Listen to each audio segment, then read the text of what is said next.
பொதுவாக பேச்சாளர்கள் எழுத்தாளர்கள் என்று வருகிற போது இன்றைக்கு பேச்சாளர்களுக்குத்தான் மிகுந்த வரவேற்பு இருக்கிறது, எழுத்தாளர்களுக்கு வரவேற்பு இல்லை. பக்கத்தில் ஒரு சாதாரண ஒரு ஓட்டு வீடு இருக்கும், முன்னால் கூரை வேய்ந்திருக்கும். இந்த வீடு யாருடைய வீடு என்று கேட்டபோது ஒரு எழுத்தாளருடைய வீடு என்று சொல்வார். இவர் எழுதுவதை அவர் பேசுகிறார், இவர் எழுதியவர் எழுதியவாறே இருக்கிறார், பேசுகிறவர் 2 மாடி வீடு கட்டிருக்கிறார் என்று எழுத்தாளர்களுக்கும் பேச்சாளர்களுக்கும் உள்ள வேறுபாட்டை ஐயா அவர்கள் சொல்லுவார்கள். நான் அடிக்கடி ஒன்றை சொல்வதுண்டு, நல்லவனாக இருப்பது ஒன்றும் பெரிய விஷயமில்லை. எதுவுமே செய்யாமல் இருக்கிறவர்கள் கூட இந்த நாட்டில் நல்லவர்கள் என்று பெயரை எடுத்து விடுகிறார்கள். சாக்ரட்டிஸை சந்திக்கிறார்கள். பேரறிஞர் சாக்ரட்டிஸ் உங்களுக்கு தெரியும். அவரை பார்த்து அங்குள்ள தத்துவத்தை படிப்பதற்காக அவர்கள் சென்றிருக்கிறார்கள். அந்த இளைஞர்கள் சாக்ரட்டிஸிடம் கேட்கிறார்கள், இந்த நாட்டு மக்கள் எப்படி? அவர் சொல்லுகிறார்கள், இந்த நாட்டு மக்களை விடுங்கள், உங்கள் நாட்டில் எப்படி என்று கேட்டபோது, எங்கள் நாட்டில் யாருமே நல்லவர்கள் இல்லை, எல்லோரும் அயோக்கியர்கள், திருடர்கள், ஏமாற்று பேர் வழிகள். இன்று கெட்டுப்போய் இருக்கிற சமூகம் யாரால் கெட்டது என்று பார்த்தால் எல்லோராலும் கெட்டுப்போய் இருக்கிறது. இந்த நாட்டில் எல்லோருமே குற்றவாளிகள், இந்த நாட்டில் எல்லோருமே குற்றவாளிகள். சிலர் சிறையில் இருக்கிறார்கள், சிலர் ஜாமீனில் இருக்கிறார்கள், பலர் சிக்காமல் இருக்கிறார்கள். சிலர் சிறையில் இருக்கிறார்கள், சிலர் ஜாமீனில் இருக்கிறார்கள், பலர் சிக்காமல் இருக்கிறார்கள். இதையெல்லாம் பார்க்கிற போது எனக்கு இப்படி தோன்றுகிறது என்று அந்த கவிதையை முடிப்பேன். இந்த நாட்டையே திறந்தவெளி சிறையரங்கமாக அறிவித்துவிட்டு நல்லவர்களை எல்லாம் புழல் சிறையில் கொண்டு போய் வைத்து பத்திரமாக பாதுகாக்கலாம் என்று கூட எனக்கு தோன்றுகிறது. என்னுடைய நண்பன் சொன்னான், ஏர்வாடி ஒன்றை தான் முதல்ல ஜெயிலில் போடணும், ஏனென்றால் நல்லவன் என்று நீ சொல்லிக் கொண்டு திரிகிறாய், உன்னைத்தான் முதலில் சிறையில் போட வேண்டும். என்னுடைய மனைவியை நானும் பார்த்ததில்லை, அவளும் என்னை பார்த்ததில்லை. இருவரும் ஒருவரை ஒருவர் பார்க்காமல் தான் திருமணம் செய்து கொண்டோம். ஒரு சின்ன தப்பு, குழந்தையாக இருக்கிறவோ ஒரு தப்பு பண்ணிட்டா, எப்படி பைத்தியக்காரி என்று நான் சொன்னேன். குழந்தைய திட்டப்படி பைத்தியக்காரி என்று நான் சொன்னேன். உடனே அந்த குழந்தை நீ தான் பைத்தியக்காரி என்று சொன்னது. உடனே என் மகன் வந்தான், அப்பாவை அப்படியெல்லாம் சொல்லக்கூடாது என்று அவன் கண்டித்தான்.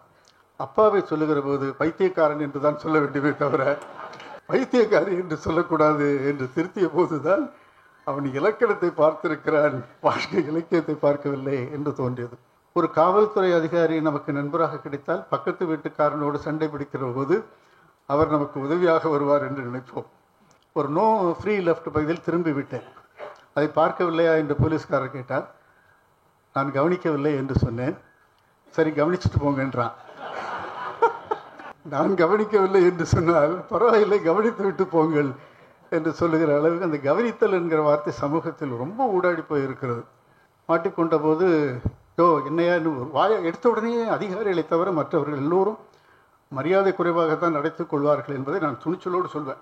வாயா போயா என்றவுடன் எனக்கு ஒரு மாதிரி ஆகிவிட்டது. அவருக்கு என்ன பதில் சொல்வது என்று அவரை பார்த்து வெறித்து போய் நின்றேன். அதற்கு பிறகு பயா பார்த்து முறைக்கிறான், பயா என்றார். அப்பவும் நான் பார்த்து கொண்டே இருந்தேன். ஆனால் அரசியல்வாதிகளிடமோ அல்லது செல்வந்தர்களிடமோ அல்லது பெரிய மனிதர்களிடமோ இப்படி பேசி நீங்கள் வம்பில் சிக்கிக்கொள்ளக்கூடாது, வக்கீல்கிட்ட கூடாது, ஆனால் நீங்கள் கனிவாக நடந்து கொள்ளுங்கள், வீணாக வம்பில் சிக்க வேண்டாம் என்று நான் அவருக்கு அறிவுரை வழங்கி அனுப்பினேன். ராஜாவாட்டம் இருந்தவனுக்கு கடைசியாக ரிட்டையர் ஆகிற போது 2 ஆண்டுகள் வராக்கடன்களை வசூலிக்க வேண்டிய ஒரு பொறுப்பை தந்தார்கள். திரைப்பட பாடலாசிரியர்களில் பலர் கவிதை ஒரு இதழில் எழுதியவர்கள். இன்னும் சொல்லப்போனால் கவி பேரரசு வைரமுத்து அவர்களுக்கு முன்னால் திரைப்படத்தை பார்த்தவன் நான். ஆனால் வங்கியில் பணியாற்றிய ஒரு காரணத்தினால் நான் திரைப்பட பாடலாசிரியராக சோபிக்க முடியவில்லை. நான் தயங்கித்தான் இசைந்தேன். நான் ஒரு எழுத்தாளர் என்கிற முறையில் நிறைய எழுதுவதில் தான் மிகுந்த ஆர்வமும் ஆற்றலும் உள்ளவனே தவிர அதிகமாக பேசுவது கிடையாது. ஆனால் பேச வேண்டும் என்று விழித்த போது என்னால் மறுக்க இயலவில்லை. என்னிடம் அவர் கேட்டார், சுமாராக எவ்வளவு நேரம் பேசுவீர்கள் என்று அவர் கேட்டார்.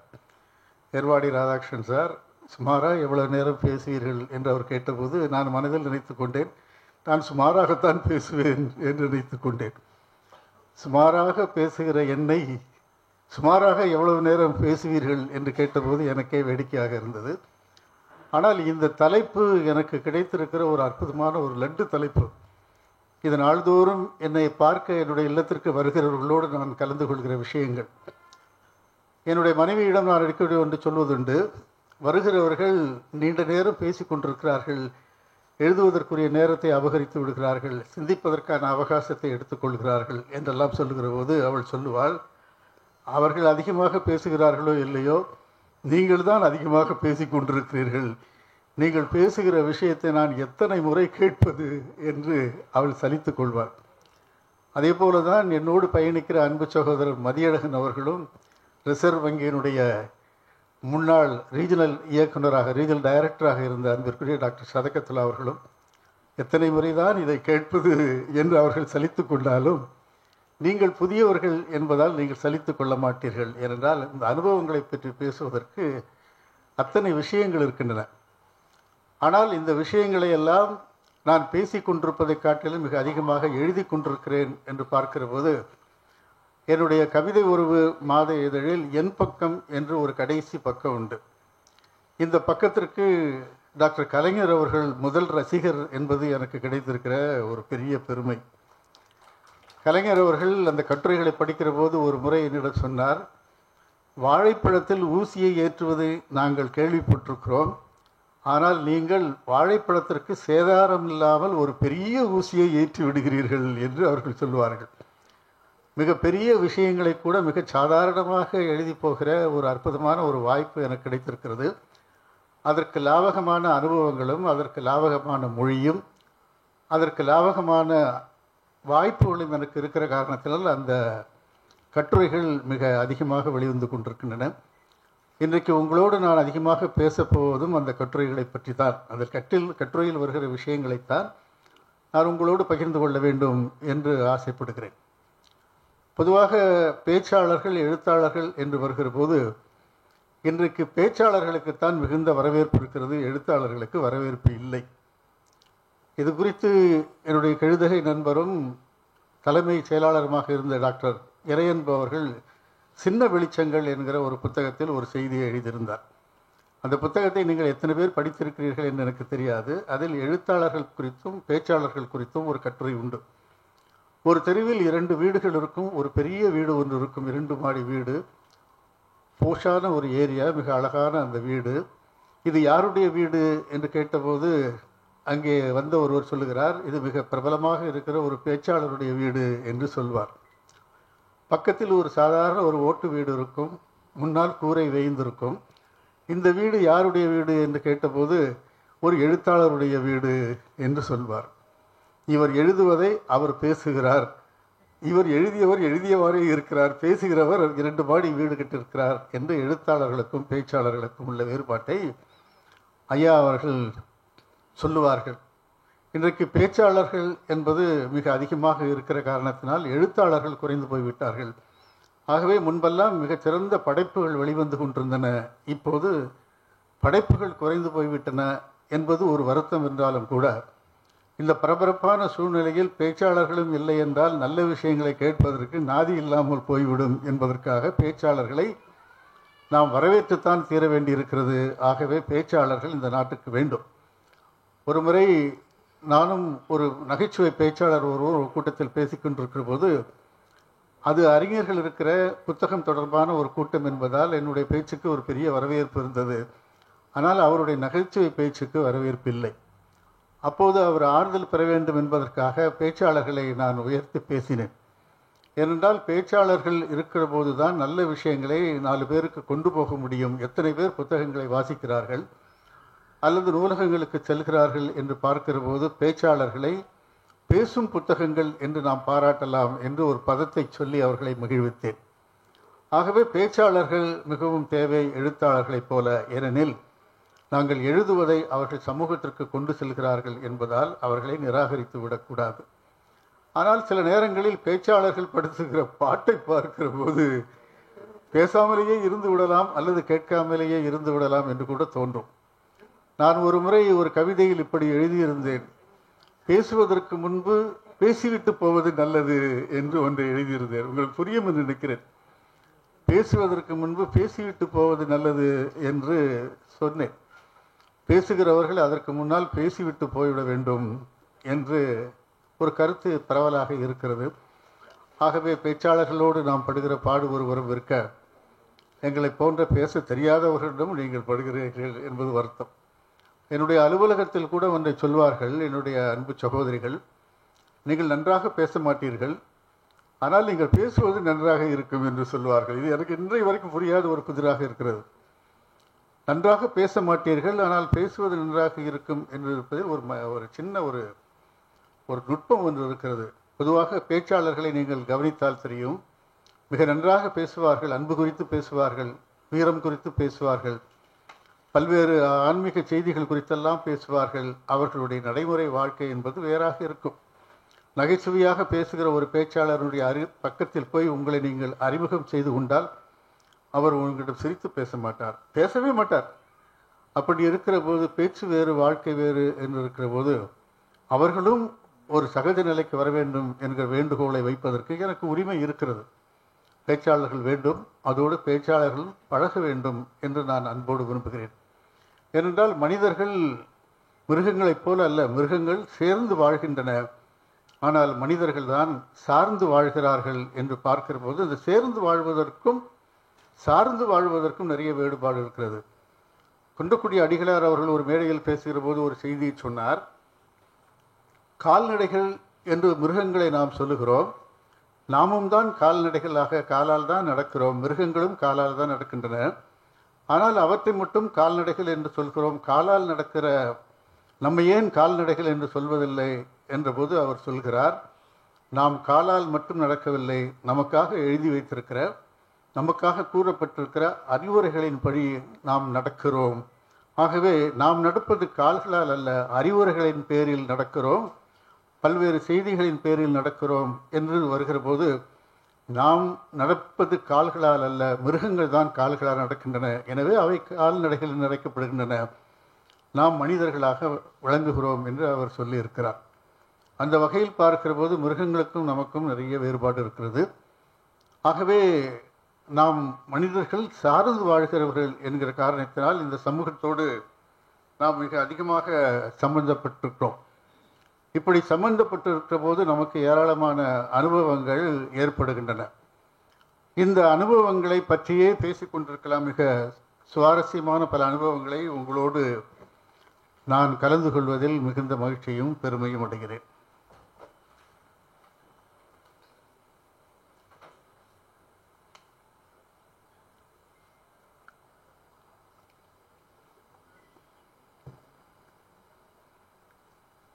அனுபவங்களை நாம் வெறும் நிகழ்ச்சிகளாக கடந்து போய்விடுகிறோம். ஒவ்வொரு நிகழ்ச்சியிலும் ஒரு அனுபவம் இருக்கிறது என்பதை நாம் மறந்து விடுகிறோம். ஒவ்வொரு அனுபவமும் ஒரு நிகழ்ச்சி தான் என்றாலும் கூட அந்த நிகழ்ச்சியில் ஒரு அனுபவம் இருக்கிறது, அந்த அனுபவத்திலிருந்து நமக்கு ஒரு செய்தி இருக்கிறது.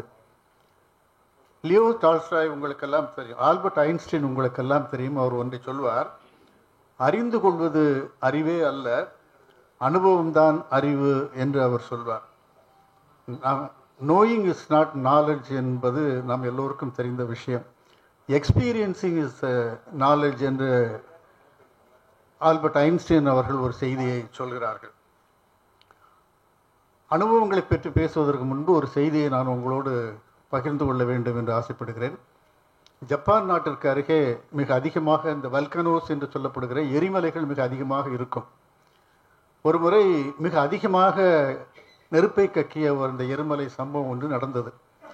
அப்போது எல்லோரும் தன்னுடைய பிள்ளைகளை, தன்னுடைய உடைமைகளை எல்லாவற்றையும் தூக்கி கொண்டு ஓடினார்கள். ஆனால் மனைவிகளை யாரும் தூக்கி கொண்டு ஓடவில்லை. இது தப்பிப்பதற்கு ஒரு அற்புதமான வாய்ப்பு என்று கூட அவர்கள் நினைத்திருக்கலாம். ஆனால் ஒரு இளைஞன் மட்டும் வயதான தன்னுடைய தந்தையை தூக்கி கொண்டு ஓடுகிறான். பத்திரமாக ஓடி வந்து எல்லோரும் மலைக்கு அடியே கீழே வருகிறார்கள். பாதி பேர் பாதி வழியில் இறந்து போயிருக்கிறார்கள். சில பேருக்கு உடம்பில் தீக்காயங்கள் ஏராளமாக இருக்கின்றன. உடைமைகளை இழந்திருக்கிறார்கள், உடைகளை இழந்திருக்கிறார்கள், முகத்தை இழந்திருக்கிறார்கள். ஆனால் தன்னுடைய தந்தையை தூக்கி வந்த இளைஞன் மட்டும் உடம்பில் எந்த விதமான தீக்காயமும் இல்லாமல் பத்திரமாக அவன் வந்து சேர்கிறான் என்கிற செய்தியை குறிப்பிட்டு ஒரு எழுத்தாளர் சொல்கிறார், தந்தையை அவன் சுமக்கவில்லை, அனுபவத்தை சுமந்திருக்கிறான், அதனால் தான் பத்திரமாக வந்திருக்கிறான் என்கிற செய்தி சொன்னார். எல்லோரும் அவரவருடைய உடைமைகளை தூக்கி வந்துகிற போது ஒரே ஒரு இளைஞன் மட்டும் தந்தையை தூக்கி வருகிறான். அந்த தந்தைக்கு தெரியும் பத்திரமாக தரைக்கு எப்படி செல்வது என்கிற செய்தியை போகிற வழியில் மகனுக்கு சொல்கிறார். சுருக்கமான வழி இது, இப்படி போனால் பத்திரமாக போகலாம் என்று சொல்லுகிற போது அனுபவம் எவ்வளவு முக்கியமான ஒரு விஷயம் என்பதை நாம் புரிந்து கொள்ள வேண்டும். இதை பற்றி சொல்லுகிற போது எர்னஸ்ட் ஹெமிங்வே என்கிற ஒரு எழுத்தாளர் உங்களுக்கெல்லாம் தெரியும். ஒரு அற்புதமான ஒரு எழுத்தாளன், the old man and the சீ என்கிற ஒரு அற்புதமான நோபல் பரிசு பெற்ற நாவலை எழுதிய எழுத்தாளர். வாழ்க்கையை பற்றி சொல்வதற்கு வாழ்ந்து பார்ப்பவர்களுக்குத்தான் அருகதை இருக்கிறது என்று சொல்வார். வாழ்க்கையை பற்றி சொல்வதற்கு வாழ்ந்து காட்டியவர்களுக்குத்தான் அருகதை இருக்கிறது என்று பார்க்கிற போது, எனக்கு வயது 77 என்றால் 77 ஆண்டுகளை நான் கடந்திருக்கிறேன் என்பதற்கெல்லாம் அப்பால் 77 ஆண்டுகள் அனுபவத்தை பெற்றிருக்கிறேன் என்று நான் பெருமிதப்படுகிறேன். என்னுடைய எழுத்து என்பதும் என்னுடைய வாழ்க்கை என்பதும் அனுபவத்தினுடைய ஒட்டுமொத்த ஒரு பண்டில் ஆஃப் எக்ஸ்பீரியன்ஸ் என்று சொல்வார்களே, அதை போல அனுபவங்கள் நிறைந்தது. ஒவ்வொரு மனிதர்களுடைய வாழ்க்கை என்பதும் அவர்களுடைய இல்லம் தொடர்பானது, அவர்களுடைய அலுவலகம் அல்லது தொழிற்சாலை தொடர்பானது, அல்லது வணிகம் தொடர்பானது, அடுத்தது சமூகம் தொடர்பானது, இன்னும் எங்களை போன்றவர்களுக்கு இலக்கியம் தொடர்பானது என்று எங்கள் தொடர்புகள் 4-5 வகைப்படுகின்றன. இதில் எந்தெந்த வகையில் என்னென்ன சுவாரஸ்யமான அனுபவங்களை பெற்றோம் என்பதை பகிர்ந்து கொள்வதில் எனக்கு ஒரு மணி நேரம் தேவைப்படும். உங்களுக்கும் உங்கள் செவிகளை தருவதற்கு 1 மணி நேரம் தேவைப்படும். சில நல்ல செய்திகளை நாம் இங்கே பகிர்ந்து கொள்ள வேண்டும். இந்த அனுபவங்களை பற்றி சொல்ல வருகிற போது எனக்கு பளிச்சென்று நினைவுக்கு வருகிறவர் கவியரசர் கண்ணதாசன் அவர்கள் தான். கவியரசர் கண்ணதாசன் அவர்கள் அனுபவம் என்கிற ஒரு அற்புதமான கவிதை ஒன்றை எழுதியிருக்கிறார். அனுபவங்களை பற்றி கேட்கிற போது, பிறப்பெனப்படுவது யாதென கேட்டேன் என்ற கேள்வியை அவரே கேட்டுவிட்டு பிறந்து பாரென இறைவன் சொன்னான் என்று சொல்வார். இறப்பெனப்படுவது யாதென கேட்டேன், இறந்து பாரென இறைவன் சொன்னான் என்று சொல்வார். அதே போல அன்பனப்படுவது யாதென கேட்டேன், அழித்து பாரென இறைவன் சொன்னான் என்று இப்படி பல கேள்விகளை அவரே கேட்டு இறைவன் சொன்னான் இறைவன் சொன்னான் அப்படி என்று பிடிப்பார். முடிக்கிற போது அவரே கடைசியில் இப்படி முடிப்பார்: அனுபவித்தே ஒன்றை தெரிந்து கொள்ள வேண்டும் என்றால், ஆண்டவனே நீ எதற்காக என்று கேட்டபோது அந்த ஆண்டவன் அருகே வந்து என் காதருகே சொன்னான், அந்த அனுபவமே நான் தானே என்று அவன் சொன்னதாக சொல்வார். கவியரசர் கண்ணதாசன் அவர்கள் ஒன்றை சொல்வார்கள்: பார்த்தது கோடி பட்டது கோடி, சேர்த்தது என்ன சிறந்த அனுபவம் என்று சொல்வார். பார்த்தது கோடி பட்டது கோடி, சிறந்தது என்ன சிறந்த அனுபவம் என்று அவர்கள் சொல்வார்கள். ஒரு மனிதனை முழுமையாக்குவது அனுபவம் தான். இன்றைக்கும் ஏராளமான திரைப்பட பாடலாசிரியர்கள் பாடல்கள் எழுதுகிறார்கள், நாம் கேட்கிறோம். ஆனால் கவியரசர் கண்ணதாசன் அவர்களுடைய பாடல்களில் இருக்கிற ஆழம் என்பதும் அவருடைய அழகு என்பதும் நேர்த்தி என்பதும் அவருடைய அனுபவங்கள் தந்ததுதான் என்று பார்க்கிற போது, அனுபவங்கள் தான் எதையும் நிறைவு செய்கின்றன என்பதை இந்த அரங்கம் ஏற்றுக்கொள்ளும் என்கிற நம்பிக்கை எனக்கு இருக்குது. இன்றளவும் கவியரசர் கண்ணதாசன் அவர்களுடைய பாடல்களும் சரி, கட்டுரைகளும் சரி, அவருடைய திரைப்பாடல்களும் சரி, தனிப்பாடல்களும் சரி, கவிதைகளும் சரி, மிகச் செழுமையாக இருப்பதற்கு காரணம் அவருடைய அனுபவங்கள் தான் என்று பார்க்கிற போது, ஒரு மனிதனை முழுமையாக ஆக்குவது அனுபவம் என்பதை நீங்கள் ஒத்துக்கொள்வீர்கள் என்று நினைக்கிறேன். அந்த வகையில் என்னை பொறுத்தவரை என்னை முழுமையாக ஆக்கியிருப்பது அனுபவங்கள் என்கிற ஒரு நம்பிக்கை எனக்கு இருக்கிறது. இந்த அனுபவங்கள் என்பது நல்ல அனுபவங்களாக இருக்க வேண்டும் என்கிற அவசியமே இல்லை. ஆஸ்கார் வைல்டு ஒன்றை சொல்லுகிறார்: நமது தவறுகளுக்கு நாம் சூட்டுகிற பெயரே அனுபவம் என்று தான் சொல்வார். நாம் நினைத்து கொண்டிருக்கிறோம் அனுபவங்கள் எல்லாமே நல்ல அனுபவங்களாக இருக்க வேண்டும் என்று நினைத்து கொண்டிருக்கிறோம். ஆனால் நமது தவறுகள் கூட நம்முடைய அனுபவங்கள் தான். உங்களுக்கு தெரியும், தாமஸ் ஆல்வா எடிசன் மிகச் சிறந்த கண்டுபிடிப்புகளை எல்லாம் தந்தவர். ஒரு முறை அவருடைய அந்த ஆய்வுக்கூடம் என்பது தீப்பற்றி எரிந்து விடுகிறது. எல்லோரும் வருந்துகிறார்கள். பல லட்சம் ரூபாய் செலவு செய்து கட்டிய ஒரு இடம் அழிந்து போகிறதே என்ற போது தாமஸ் ஆல்வா எடிசன் ஒன்றை சொல்லுகிறார்: நான் வருத்தப்படவில்லை, ஏனென்றால் இந்த தீ விபத்து என்பது ஒரு மிகச்சிறந்த அனுபவத்தை எனக்கு தந்திருக்கிறது. எதிர்காலத்தில் இந்த தவறை நான் செய்யக்கூடாது என்கிற பாடத்தை மட்டுமல்ல, எனக்கு பிறகு வருகிறவர்களும் இந்த தவறை செய்துவிடக்கூடாது என்கிற ஒரு அனுபவத்தை இது தந்திருக்கிறது என்று பார்க்கிற போது, இது ஒரு அபத்தமான ஒரு விளைவாக இருந்தாலும் கூட ஒரு அற்புதமான ஒரு அனுபவத்தை தந்திருக்கிறது என்று சொல்வார்கள். பொதுவாக அனுபவங்கள் எல்லாமே அறிவாற்றல் சார்ந்ததாக இருக்க வேண்டும் என்பதில்லை. அடிமுட்டாள்தனமானவையும் அனுபவம்தான். அந்த அடிமுட்டாள்தனங்கள் அனுபவங்களாக இருக்கிற போது அதை மீண்டும் செய்யக்கூடாது என்கிற அறிவை நாம் பெறுகிறோம் என்கிற பார்க்கிற போது அந்த அனுபவம் கூட வரவேற்கத்தக்கதாகத்தான் இருக்கிறது. நான் ஒன்றை அடிக்கடி சொல்வதுண்டு, எதை செய்ய வேண்டும் என்று அறிவுரைகள் நமக்கு கற்றுத்தருகின்றன, எதை செய்ய வேண்டும் என்று நமக்கு அறிவுரைகள் கற்றுத்தருகின்றன. ஆனால் எதை செய்யக்கூடாது என்று அனுபவங்கள் தான் கற்றுத்தருகின்றன. நன்றாக கவனிக்க வேண்டும். எதை செய்ய வேண்டும் என்று அறிவுரைகள் சொல்லித் தருகின்றன, எதை செய்யக்கூடாது என்று நம்முடைய அனுபவங்கள் தான் நமக்கு சொல்லித் தருகின்றன என்று பார்க்கிற போது அனுபவங்கள் மிகச் சிறந்ததாக இருக்கும். உங்களுக்கெல்லாம் தெரியும், பல்வேறு அலுவலகங்களில் நாம் பணியாற்றி ஓய்வு பெற்றிருக்கிறோம். டூஸ் அண்ட் டோன்ட்ஸ் என்று சொல்வார்கள். ஐயா சதக்கத்தில் அவர்களுக்கெல்லாம் தெரியும், கல்லூரிகளில் பாடம் எடுத்திருக்கிறார்கள், முதல்வராகவும் அவர்கள் விளங்கி இருக்கிறார்கள். எதை செய்ய வேண்டும், எதை செய்யக்கூடாது என்று ஒரு பட்டியல் இருக்கிறது. எதை செய்ய வேண்டுமோ அதை செய்ய வேண்டும், எதை செய்யக்கூடாதோ அதை செய்யக்கூடாது. செய்யக்கூடியதை செய்யாமலும் செய்ய வேண்டாததை செய்வதாலும் தான் பல மோசமான விளைவுகள் நடக்கின்றன என்பதை வள்ளுவ பெருந்தகை மிக அழகாக ஒரு குறளில் சொல்வார். செய்தக்க அல்ல செய்யக்கூடும், செய்தக்க செய்யாமையானும் கெடும். முத்துவேலு சார் சரியா சொல்லிட்டனா? சில நேரங்கள் இது போன்ற குறளை சொல்கிற போது கவனமாக இருக்க வேண்டும். செய்தக்க அல்ல செய்யக்கெடும், செய்தக்க செய்யாமையானும் கெடும் என்று வள்ளுவன் சொல்வார்.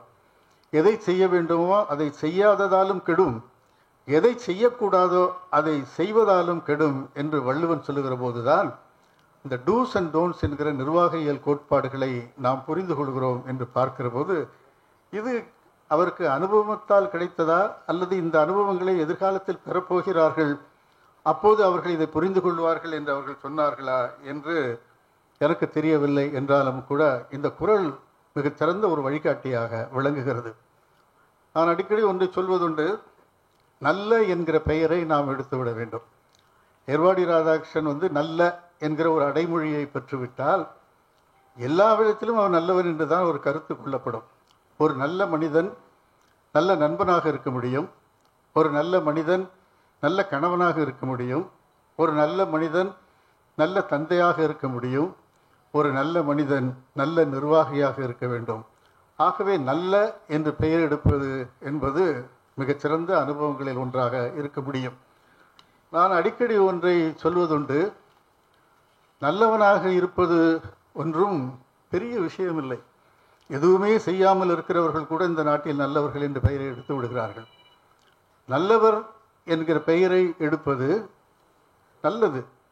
ஆனால் மற்றவர்களை நம்மிடம் நல்லவர்களாக நாம் பார்த்து கொள்வது என்பதுதான் மிகச் சிறந்தது. இதுக்கு ஒரு கரவொலி தர வேண்டும். நல்லவர்களாக இருப்பது என்பது நல்லது, ஆனால் நம்மிடம் மற்றவர்களை நல்லவர்களாக பார்த்து கொள்வது என்பதுதான் மிகச் சிறந்தது. நான் பதவி ஓய்வு பெறுகிற போது எனக்கு ஒரு வழியனுப்பு விழா ஒன்றை நடத்தினார்கள். நான் பேசுகிற போது சொன்னேன், நன்றி அறிவித்த போது இப்படி சொன்னேன், நான் வங்கியில் வேலைக்கு சேர்ந்த நாளிலிருந்து வங்கியிலிருந்து விரைப்படுகிற இந்த நாள் வரை எனக்கு கிடைத்த தலைவர்கள் எல்லாம் மிகச் சிறந்த தலைவர்கள். நல்ல பாசிஸ்ட்டை நான் ஒர்க் பண்ணியிருக்கிறேன், எல்லோரும் மிகச் சிறந்தவர்களாக எனக்கு அமைந்தார்கள் என்று நான் பெருமிதத்தோடு சொன்னேன். அது உண்மையும் கூட. நான் அலுவலகத்தில் வேலைக்கு சேர்ந்த நாளிலிருந்து விடைபெறுகிற நாள் வரை எந்த விதமான கடிதங்கள் மெமோ வாங்கியதே இல்லை. அதே போல யாரிடமும் நான் கெட்ட பெயரும் வாங்கியதில்லை. ஏனெனில் எனக்கு மிகச்சிறந்த தலைவர்கள் கிடைத்தார்கள் என்று நான் பெருமிதத்தோடு சொன்னபோது ஒரு நண்பர் எழுந்தார், எங்களுக்கு அப்படித்தான் இருக்க வேண்டியதாயிற்று, வி கான்ட் பி அதர்வைஸ் என்று சொன்னார். அந்த அருமையான ஒரு அதிகாரி பல பேருடைய வாழ்க்கையை சீரழித்திருக்கிறார். அவரோடு பணியாற்றுகிறவர்கள் யாருக்கும் பதவி உயர்வு கிடைக்காது. ஏனென்றால் அவருக்கு 100 மதிப்பெண்கள் அவர் தருவதில்லை. அவருடைய கான்ஃபிடென்ஷியல் ரிப்போர்ட்டில் கை வச்சிருவார். அவர் கெடுப்பதற்காகவே கொடுத்து வைத்த ஒரு மனிதராக வங்கியில் இருந்தார். ஆனால் அவரிடமும் நான் 100 மதிப்பெண்கள் பெற்றிருக்கிறேன் என்பது நான் நல்லவனாக இருந்தேன் என்பதை விடவும் அவரை நல்லவராக நான் பார்த்து கொண்டேன் என்பதுதான் மிக முக்கியமான ஒரு விஷயம். ஆகவே இந்த அனுபவங்களை பற்றி பேசுகிற போது நான் புரிந்து வைத்திருக்கிற மிகப்பெரிய ஒரு விஷயமே இதுதான். நீங்கள் நல்லவராக இருங்கள், மகிழ்ச்சி. ஆனால் உங்களை சுற்றி இருக்கிறவர்கள் உங்களிடம் நல்லவர்களாக இருப்பதை நீங்கள் உறுதி செய்து கொள்ளுங்கள் என்று நான் அடிக்கடி சொல்வதுண்டு. அப்படி பார்க்கிற போது மிகச்சிறந்த நண்பர்கள் உங்களுக்கு வேண்டுமானால் நீங்கள் மிகச்சிறந்த நண்பராக இருக்க வேண்டும். அதே போல மிகச்சிறந்த மனைவி உங்களுக்கு வேண்டுமானால் நீங்கள் மிகச்சிறந்த கணவராக இருக்க வேண்டும். சிம்பிள். வாழ்க்கை என்பது மிகச் சுலபம். எல்லோரும் ஒரு பெரிய பாரத்தை நாம் தலையில் ஏற்றி வைத்திருக்கிறார்கள் என்று நினைத்துக் கொண்டிருக்கிறோம். அப்படியெல்லாம் இல்லை.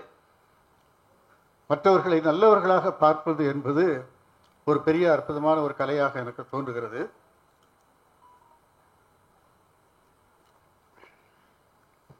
இதை சொல்லுகிற போது எனக்கு ஒரு சம்பவம் நினைப்பு வருகிறது. ஒரு முறை கிரேக்க நாட்டிற்கு ஒரு நாட்டை சார்ந்த இளைஞர்கள் செல்கிறார்கள். அங்கு போனவர்கள் சாக்ரட்டிஸை சந்திக்கிறார்கள். பேரறிஞர் சாக்ரட்டிஸ் உங்களுக்கு தெரியும். அவரை பார்த்து அங்குள்ள தத்துவத்தை படிப்பதற்காக அவர்கள் சென்றிருக்கிறார்கள். அந்த இளைஞர்கள் சாக்ரட்டிஸிடம் கேட்கிறார்கள், இந்த நாட்டு மக்கள் எப்படி என்று கேட்கிறார்கள். அவர் சொல்லுகிறார்கள், இந்த நாட்டு மக்களை விடுங்கள், உங்கள் நாட்டில் எப்படி என்று கேட்டபோது, எங்கள் நாட்டில் யாருமே நல்லவர்கள் இல்லை, எல்லோரும் அயோக்கியர்கள், திருடர்கள், ஏமாற்று பேர்வழிகள் என்று அந்த இளைஞர்கள் அவர்கள் நாட்டு மக்களை பற்றி சொல்லுகிற போது சாக்ரட்டிஸ் சொல்லுகிறார், இங்கேயும் அப்படிப்பட்ட மனிதர்களைத்தான் நீங்கள் சந்திக்கப் போகிறீர்கள் என்று சொல்வார். அதற்கு பிறகு இந்தியாவிலிருந்து சில இளைஞர்கள் இங்கே செல்கிறார்கள். நான் சொல்லுகிற இளைஞர்கள் அந்த காலத்து இளைஞர்கள். இளைஞர்கள் சாக்ரட்டிஸை பார்க்க செல்கிற போது அவரிடம் இந்த மாணவர்கள் கேட்கிறார்கள், ஏதென்ஸ் நகருக்கு வந்திருக்கிறோம், உங்களை சந்திக்கிறோம், மிகுந்த மகிழ்ச்சி. இந்த நாட்டு மக்கள் எப்படி என்று கேட்டபோது அதே கேள்வியை அவர் கேட்கிறார், உங்கள் நாட்டில் எப்படி மக்கள் என்று கேட்கிற போது இவர்கள் சொல்லுகிறார்கள், எங்கள் நாட்டில் மக்கள்லாம் ரொம்ப தெய்வ பக்தி மிகுந்தவர்கள், மிகச்சிறந்த மனிதர்கள், நல்லவர்கள், நல்லதையே நாளும் நினைக்கிறவர்கள், நல்லதையே நாளும் மற்றவர்களுக்கு செய்கிறவர்கள் என்று இந்த இளைஞர் சொன்னபோது, அப்படிப்பட்டவர்களைத்தான் நீங்களும் இங்கே சந்திக்கப் போகிறீர்கள் என்று அவர் சொல்வார். ஆகவே நல்லவர்கள் நல்லவர்களை சந்திக்கிறார்கள், தீயவர்கள் தீயவர்களை சந்திக்கிறார்கள் என்பதுதான் எழுதப்படாத ஒரு விதியாக இருக்கிறது. ஆகவே மற்றவர்களை நல்லவர்களாக பார்த்து கொள்வது என்பது அவர்கள் எப்படி இருக்கிறார்கள் என்பதில் இல்லை, நாம் அவர்களை எப்படி வைத்திருக்கிறோம் என்று பார்க்க வேண்டும். இன்று கெட்டுப்போய் இருக்கிற சமூகம் யாரால் கெட்டது என்று பார்த்தால் எல்லோராலும் கெட்டுப்போய் இருக்கிறது. நான் ஒரு கவிதை கூட ஐயா சம்பத் அவரிடம் சொன்னேன், இந்த நாட்டில் எல்லோருமே குற்றவாளிகள், இந்த நாட்டில் எல்லோருமே குற்றவாளிகள். சிலர் சிறையில் இருக்கிறார்கள், சிலர் ஜாமீனில் இருக்கிறார்கள், பலர் சிக்காமல் இருக்கிறார்கள். சிலர் சிறையில் இருக்கிறார்கள், சிலர் ஜாமீனில் இருக்கிறார்கள், பலர் சிக்காமல் இருக்கிறார்கள். இதையெல்லாம் பார்க்கிற போது எனக்கு இப்படி தோன்றுகிறது என்று அந்த கவிதையை முடிப்பேன். இந்த நாட்டையே திறந்த வெளி சிறையரங்கமாக அறிவித்துவிட்டு நல்லவர்களை எல்லாம் புழல் சிறையில் கொண்டு போய் வைத்து பத்திரமாக பாதுகாக்கலாம் என்று கூட எனக்கு தோன்றுகிறது. ஏனென்றால் அப்படி ஒன்று நடந்தது. மகாவீர் என்கிற ஒரு மாமுனிவரிடம் ஒரு கிராமத்து மக்கள் சந்திக்கிறார்கள். எங்கள் கிராமத்தில் சில நல்ல மனிதர்கள் இல்லை, மோசமானவர்கள் இருக்கிறார்கள், இவர்களை இந்த ஊரிலிருந்து நாங்கள் வெளியே அனுப்ப வேண்டும் என்று நாங்கள் நினைக்கிறோம் என்று சொன்னபோது மகாவீர் சொன்னார், இந்த நாட்டுக்கு நீங்கள் ஏதாவது செய்ய வேண்டும் என்று ஆசைப்பட்டால் அவர்களை இந்த ஊரிலேயே பத்திரமாக வைத்திருங்கள். ஏனென்றால் வெளியூருக்கு இவர்களை அனுப்பினால் அந்த ஊரை அவர்கள் கெடுத்து விடுவார்கள், அங்கிருக்கிறவர்கள் வேறு ஒரு ஊருக்கு தள்ளப்படுவார்கள், அவர்களும் கெடுத்து விடுவார்கள். ஆகவே நல்லவர்களை நல்லவர்களாக பார்த்து கொள்ள வேண்டும் என்றால் தீயவர்களை நீங்களே வைத்துக் கொள்ளுங்கள், அனுப்பிவிடாதீர்கள் என்று சொல்லியிருக்கிறார். அப்படி பார்க்கிற போது எனக்கு இப்படி தோன்றுகிறது, நல்லவர்களை புழல் சிறையில் பத்திரமாக வைத்துவிட்டு நம்ம எல்லாம் வெளியே சுதந்திரமாக திரிய விட்டு விடலாம் என்று கூட சொன்னேன். உடனே ரொம்ப என்னுடைய நண்பன் சொன்னான், ஏர்வாடி ஒன்றை தான் முதல்ல ஜெயிலில் போடணும், ஏனென்றால் நல்லவன் என்று நீ சொல்லிக்கொண்டு திரிகிறாய், உன்னைத்தான் முதலில் சிறையில் போட வேண்டும் என்று சொன்னார். என்னை பொறுத்தவரை நான் பெற்றிருக்கிற மிகச்சிறந்த அனுபவங்களில் ஒன்றாக இதை கருதுகிறேன். இதை நீங்கள் மனதில் பதித்துக் கொள்ள வேண்டும். இன்றைக்கு நான் பேசுகிற செய்தியை நீங்கள் எல்லோரும் சிரிக்க வேண்டும், சந்தோஷப்பட வேண்டும், உங்களுக்கு சிலிப்பை ஊட்ட வேண்டும் என்கிற கருத்தில் நான் எழுதவில்லை. இன்னும் சொல்லப்போனால் அனுபவங்கள் வெறும் நிகழ்ச்சிகள் அல்ல என்கிற தலைப்பில் ஒரு புத்தகத்தையே நான் எழுதுவதற்கு திட்டமிட்டிருக்கிறேன். அந்த புத்தகத்தை அன்பிற்குரிய ஐயா சம்பத் அவர்களுக்கு டெடிகேட் செய்வேன் என்பதை மிகுந்த மகிழ்ச்சியோடு சொல்கிறேன். ஏனென்றால் ஒரு பொழிவு என்பது என்டர்டெயின்மெண்ட் என்பதாக இருக்கக்கூடாது. ஒரு பொழிவு என்பது என்டர்டெயின்மெண்ட்டாக இருக்கக்கூடாது, என்லைட்மெண்ட்டாக இருக்க வேண்டும் என்று கருதுகிறவன் நான்.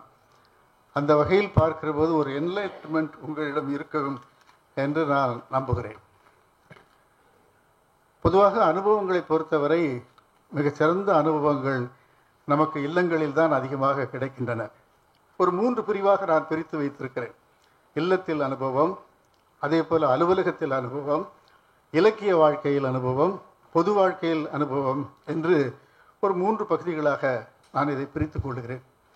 பொதுவாக லாவோட்ஸ் ஒன்றை சொல்லுவான், வாழ்க்கையை அதன் இயல்பாகவே நாம் அனுபவிக்க வேண்டும், அதன் போக்கிலேயே அனுபவிக்க வேண்டும் என்று சொல்வார். பொதுவாக ஓடிக்கொண்டிருக்கிற ஆற்றை குறுக்கிடுகிற போது அடுத்த கரைக்கு போக வேண்டுமேனால் நேரடியாகவே அதை குறுக்கிட முடியாது.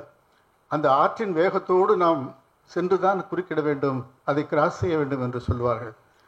அந்த வகையில் பார்க்கிற போது வாழ்க்கையை அதன் போக்கிலேயே அனுபவிக்க வேண்டும் என்று லாவோட்ஸ் சொல்வது என்பது ஒரு நாம் குறித்து வைத்துக் கொள்ள வேண்டிய ஒரு விஷயமாக இருக்கிறது. அப்படித்தான் வாழ்க்கையை அதன் போக்கில் நான் அனுபவித்திருக்கிறேன் என்று பார்க்கிற போது இல்லத்தை பற்றி சில செய்திகளை உங்களோடு பகிர்ந்து கொள்ள வேண்டும். என்னுடைய இல்லற வாழ்க்கை என்பது மிக இனிமையான ஒரு வாழ்க்கை. அதற்காக இறைவனுக்கு நான் நன்றி சொல்ல வேண்டும். ஆனால் அது தொடங்கும் போது அவ்வளவு மோசமாக தொடங்கி இருக்கிறது. ஏனென்றால் என்னுடைய மனைவியை நானும் பார்த்ததில்லை, அவளும் என்னை பார்த்ததில்லை. இருவரும் ஒருவரை ஒருவர் பார்க்காமல் தான் திருமணம் செய்து கொண்டோம்.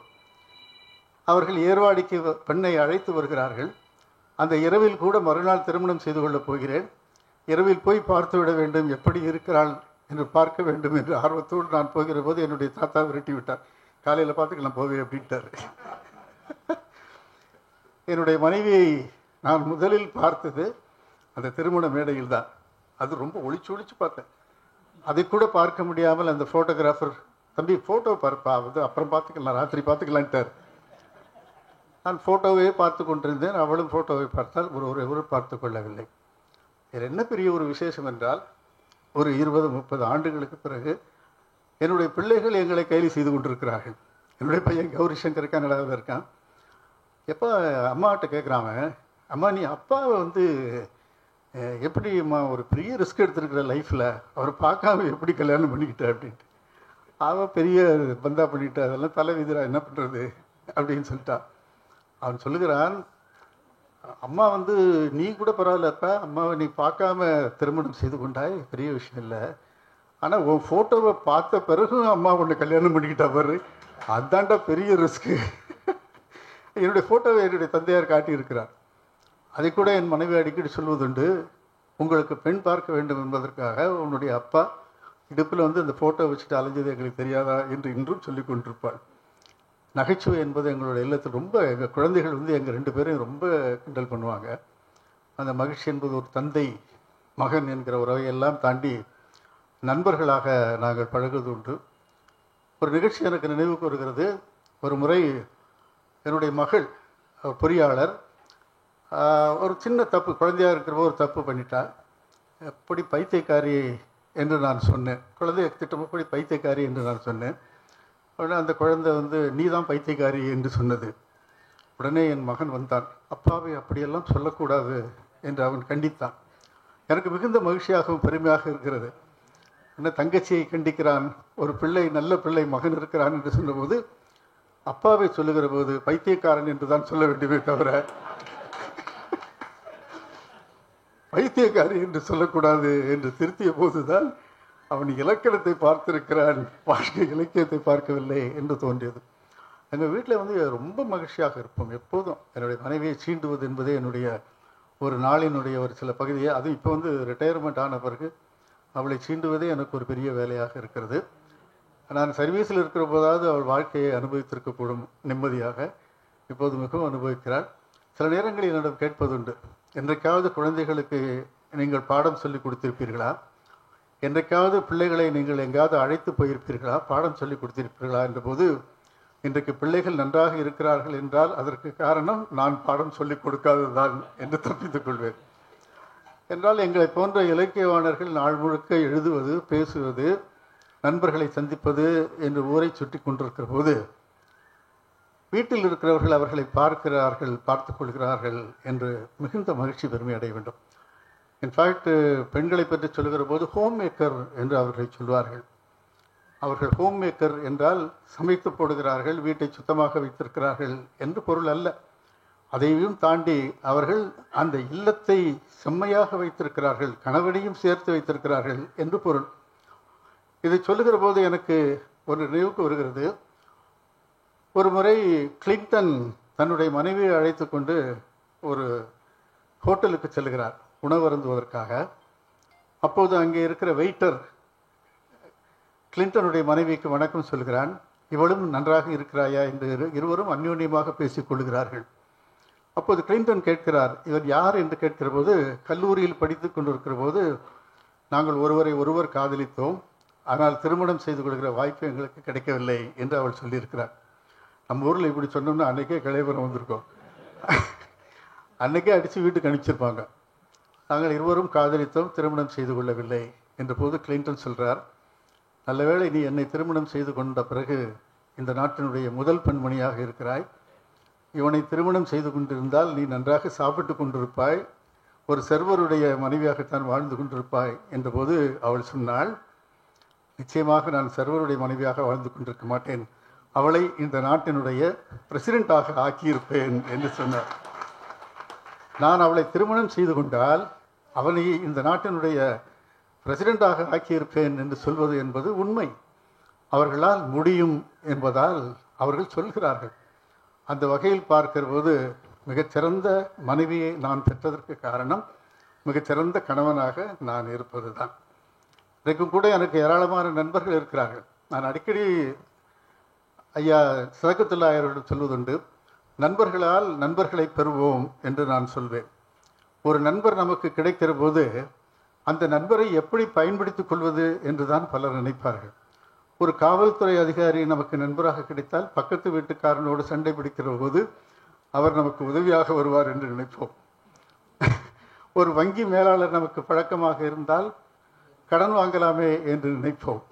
அதே போல ஒரு பெரிய பலசரக்கு கடைக்காரர் பழக்கமாக இருந்தால் அவரிடம் நிறைய டிஸ்கவுண்டில் பொருள் வாங்கலாமே என்று நினைப்போம். ஆகவே ஒரு நட்பு கிடைக்கிற போது அந்த நட்பை எப்படி பயன்படுத்தி கொள்ள வேண்டும் என்று எல்லோரும் நினைக்கிற போது நண்பர்களால் நண்பர்களை பெறுவோம் என்கிற ஒரு இயக்கத்தை நாங்கள் நடத்தி கொண்டிருக்கிறோம். நான் உனக்கு ஒரு நண்பரை அறிமுகம் செய்தால் நீ எனக்கு 2 நண்பர்களை அறிமுகம் செய்ய வேண்டும். ஆகவே என்னுடைய நட்பு வட்டம் என்பது மிகப்பெரிய ஒரு நட்பு வட்டம். எல்லா துறையிலும் எனக்கு நண்பர்கள் இருக்கிறார்கள். இன்னும் சொல்லப்போனால் வீரமணி என்கிற ஒரு ரவுடி உங்களுக்கு தெரியும், நொச்சிக்குப்பத்தில் எனக்கு நெருங்கிய நண்பர். அயோத்திய குப்பம் ஒரு எங்களுடைய வங்கி கிளையில் ஒரு சிறிய பிரச்சனை, அதை தீர்த்து வைக்க வேண்டும் என்று என்னுடைய நிர்வாகம் அவரிடம் அனுப்பியது. அவனோடு பேசிக்கொண்டிருக்கிற கொஞ்ச நேரம் நான் படாத பாடுபட்டேன். என்றாலும் கூட அந்த அனுபவம் புதிதாக இருந்தது. பேசி முடித்த பிறகு எனக்கு தேநீரெல்லாம் வழங்கிவிட்டு என்னுடைய நண்பராகிவிட்டார். கடைசியில் போகிற போது அவருடைய விசிட்டிங் கார்டில் ஒரு பேப்பரில் அவருடைய எண்ணை கொடுத்து, உங்களுக்கு எந்த பிரச்சனையாக இருந்தாலும் எனக்கு தொலைபேசிகள், நான் வந்து நிற்பேன், எங்கள் பசங்க வந்து நிற்பாங்க என்று அவன் சொன்னது நினைவுக்கு இருக்கிறது. அதை அங்கேயே கிழிச்சு போட்டு வந்துட்டேன். ஏனெனில் நான் அடிக்கடி ஒன்று சொல்வேன், யாரையும் தாக்குவதற்கு என்னிடம் ஆயுதங்களும் இல்லை, யாராவது தாக்கி விடுவார்களோ என்று பயந்து எந்த கவசமும் என்னிடம் இல்லை என்று நான் சொல்வேன். இன்றைக்கு இந்த நாட்டில் வாழ்கிற மக்கள் எல்லாம் கையில் ஆயுதங்களோடு வாழ்ந்து கொண்டிருப்பார்கள். அது அரசியல் கட்சியாக இருக்கலாம், அல்லது வேறு ஏதாவதாகவும் இருக்கலாம், அல்லது ஆபத்து வருகிற போது இவையெல்லாம் நம்மை காப்பாற்றும் என்பதற்காக ஒரு அரசியல் கட்சி இருக்கலாம், ஜாதி அமைப்புகள் இருக்கலாம். ஆனால் என்னை பொறுத்தவரை யாரையும் தாக்குவதற்கு எந்த ஆயுதமும் இல்லை, யாராவது தாக்கி விடுகிறார்களோ என்பதற்கான கவசங்களும் இல்லை என்று நான் சொல்வேன். அப்படிப்பட்ட அவசியம் எனக்கு வந்ததும் இல்லை. அந்த வகையில் பார்க்கிற போது இந்த நட்பு வட்டம் என்பது மிகப்பெரிய நட்பு வட்டம். இன்றைக்கு கூட இந்த அமைப்பில் நான் பேசுகிற போது உங்கள் எல்லோரிடமும் நான் மகிழ்ந்து உரைப்பது என்னவென்றால், இத்தனை நண்பர்கள் எனக்கு கிடைத்திருக்கிறீர்கள் என்பதில் எனக்கு மகிழ்ச்சி. இத்தனை நண்பர்களை புதுப்பித்திருக்கிறோம் என்கிற மகிழ்ச்சியும் இருக்கிறது. என்னை பொறுத்தவரை எந்த வேலையாக இருந்தாலும் எங்கு பார்த்தாலும் யாராவது ஒருவர் இருக்கிறார்கள் என்பதால் இலக்கியம் அதற்கு உதவி புரிந்திருக்கிறது. ஒரு செய்தியை நான் நிறைவோடு உங்களோடு பகிர்ந்து கொள்ள வேண்டும். ஒரு முறை ஒரு பட்டா வாங்க வேண்டியிருந்தது எங்களுடைய வேளச்சேரி வீட்டுக்கு. அது ஒரு ஒரு பிரச்சனையான ஒரு பட்டா. அதை எப்படி பெறுவது என்று இருக்கிற போது அந்த சர்வேயர் வந்து 1,00,000 ரூபாய் நீங்கள் கொடுத்தால் நான் முடித்து தருகிறேன் என்று அவர் சொன்னார். 1,00,000 ரூபாய்க்கு எங்கே போகிறது? நடுத்தர வர்க்கத்தை சார்ந்தவர்கள். நான் நேரடியாகவே அந்த தாசில்தாரை பார்த்து விடலாம் என்று அவருடைய அலுவலகத்துக்கு போனேன். பொதுவாக ஒரு அரசு அலுவலகங்களுக்கு போகிற போது நீங்கள் அந்த உங்களுடைய விசிட்டிங் கார்டை வந்து கொடுத்துட்டு காத்துட்டு இருந்தீங்கன்னா உள்ளே போகாது.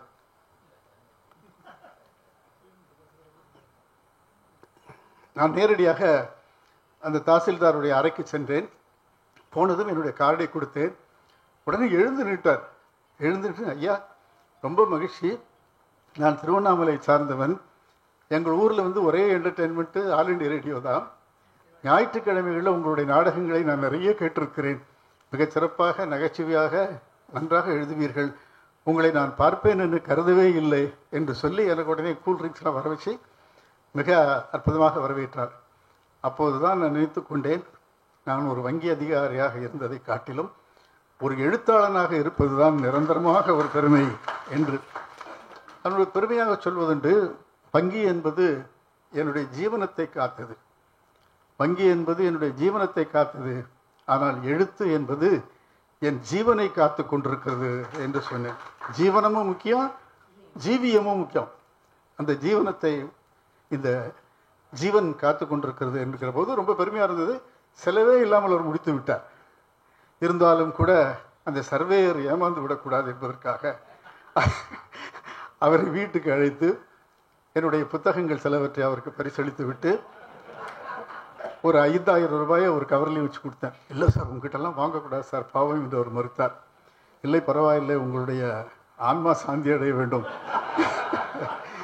ஒரு 5,000 ரூபாயாவது நீங்கள் வைத்துக் கொள்ள வேண்டும், உங்களுடைய தந்தை தருவதாக அல்லது மூத்த சகோதரர் தருவதாக பெற்றுக்கொள்ள என்று வலிய. 1,00,000 எங்கே இருக்குது, 5,000 ரூபாய் எங்கே இருக்குது? 95,000 ரூபாயை என்னுடைய மகனுக்கு நான் மித்தம் பிடித்து கொடுத்ததற்கு காரணம் நான் ஒரு இலக்கியவாணராக இருப்பது தான். வங்கி அதிகாரியாக இருந்து நான் ஓய்வு பெற்று 20 ஆண்டுகள் கடந்து விட்டன.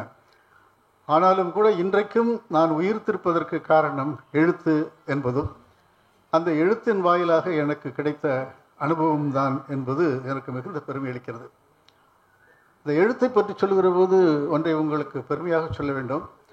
ஒரு முறை சென்னை பல்கலைக்கழகத்து அருகில் இருக்கிற ஒரு இடம், அங்கே வந்து நோ ஃப்ரீ லெஃப்ட் என்று போட்டிருக்கும்.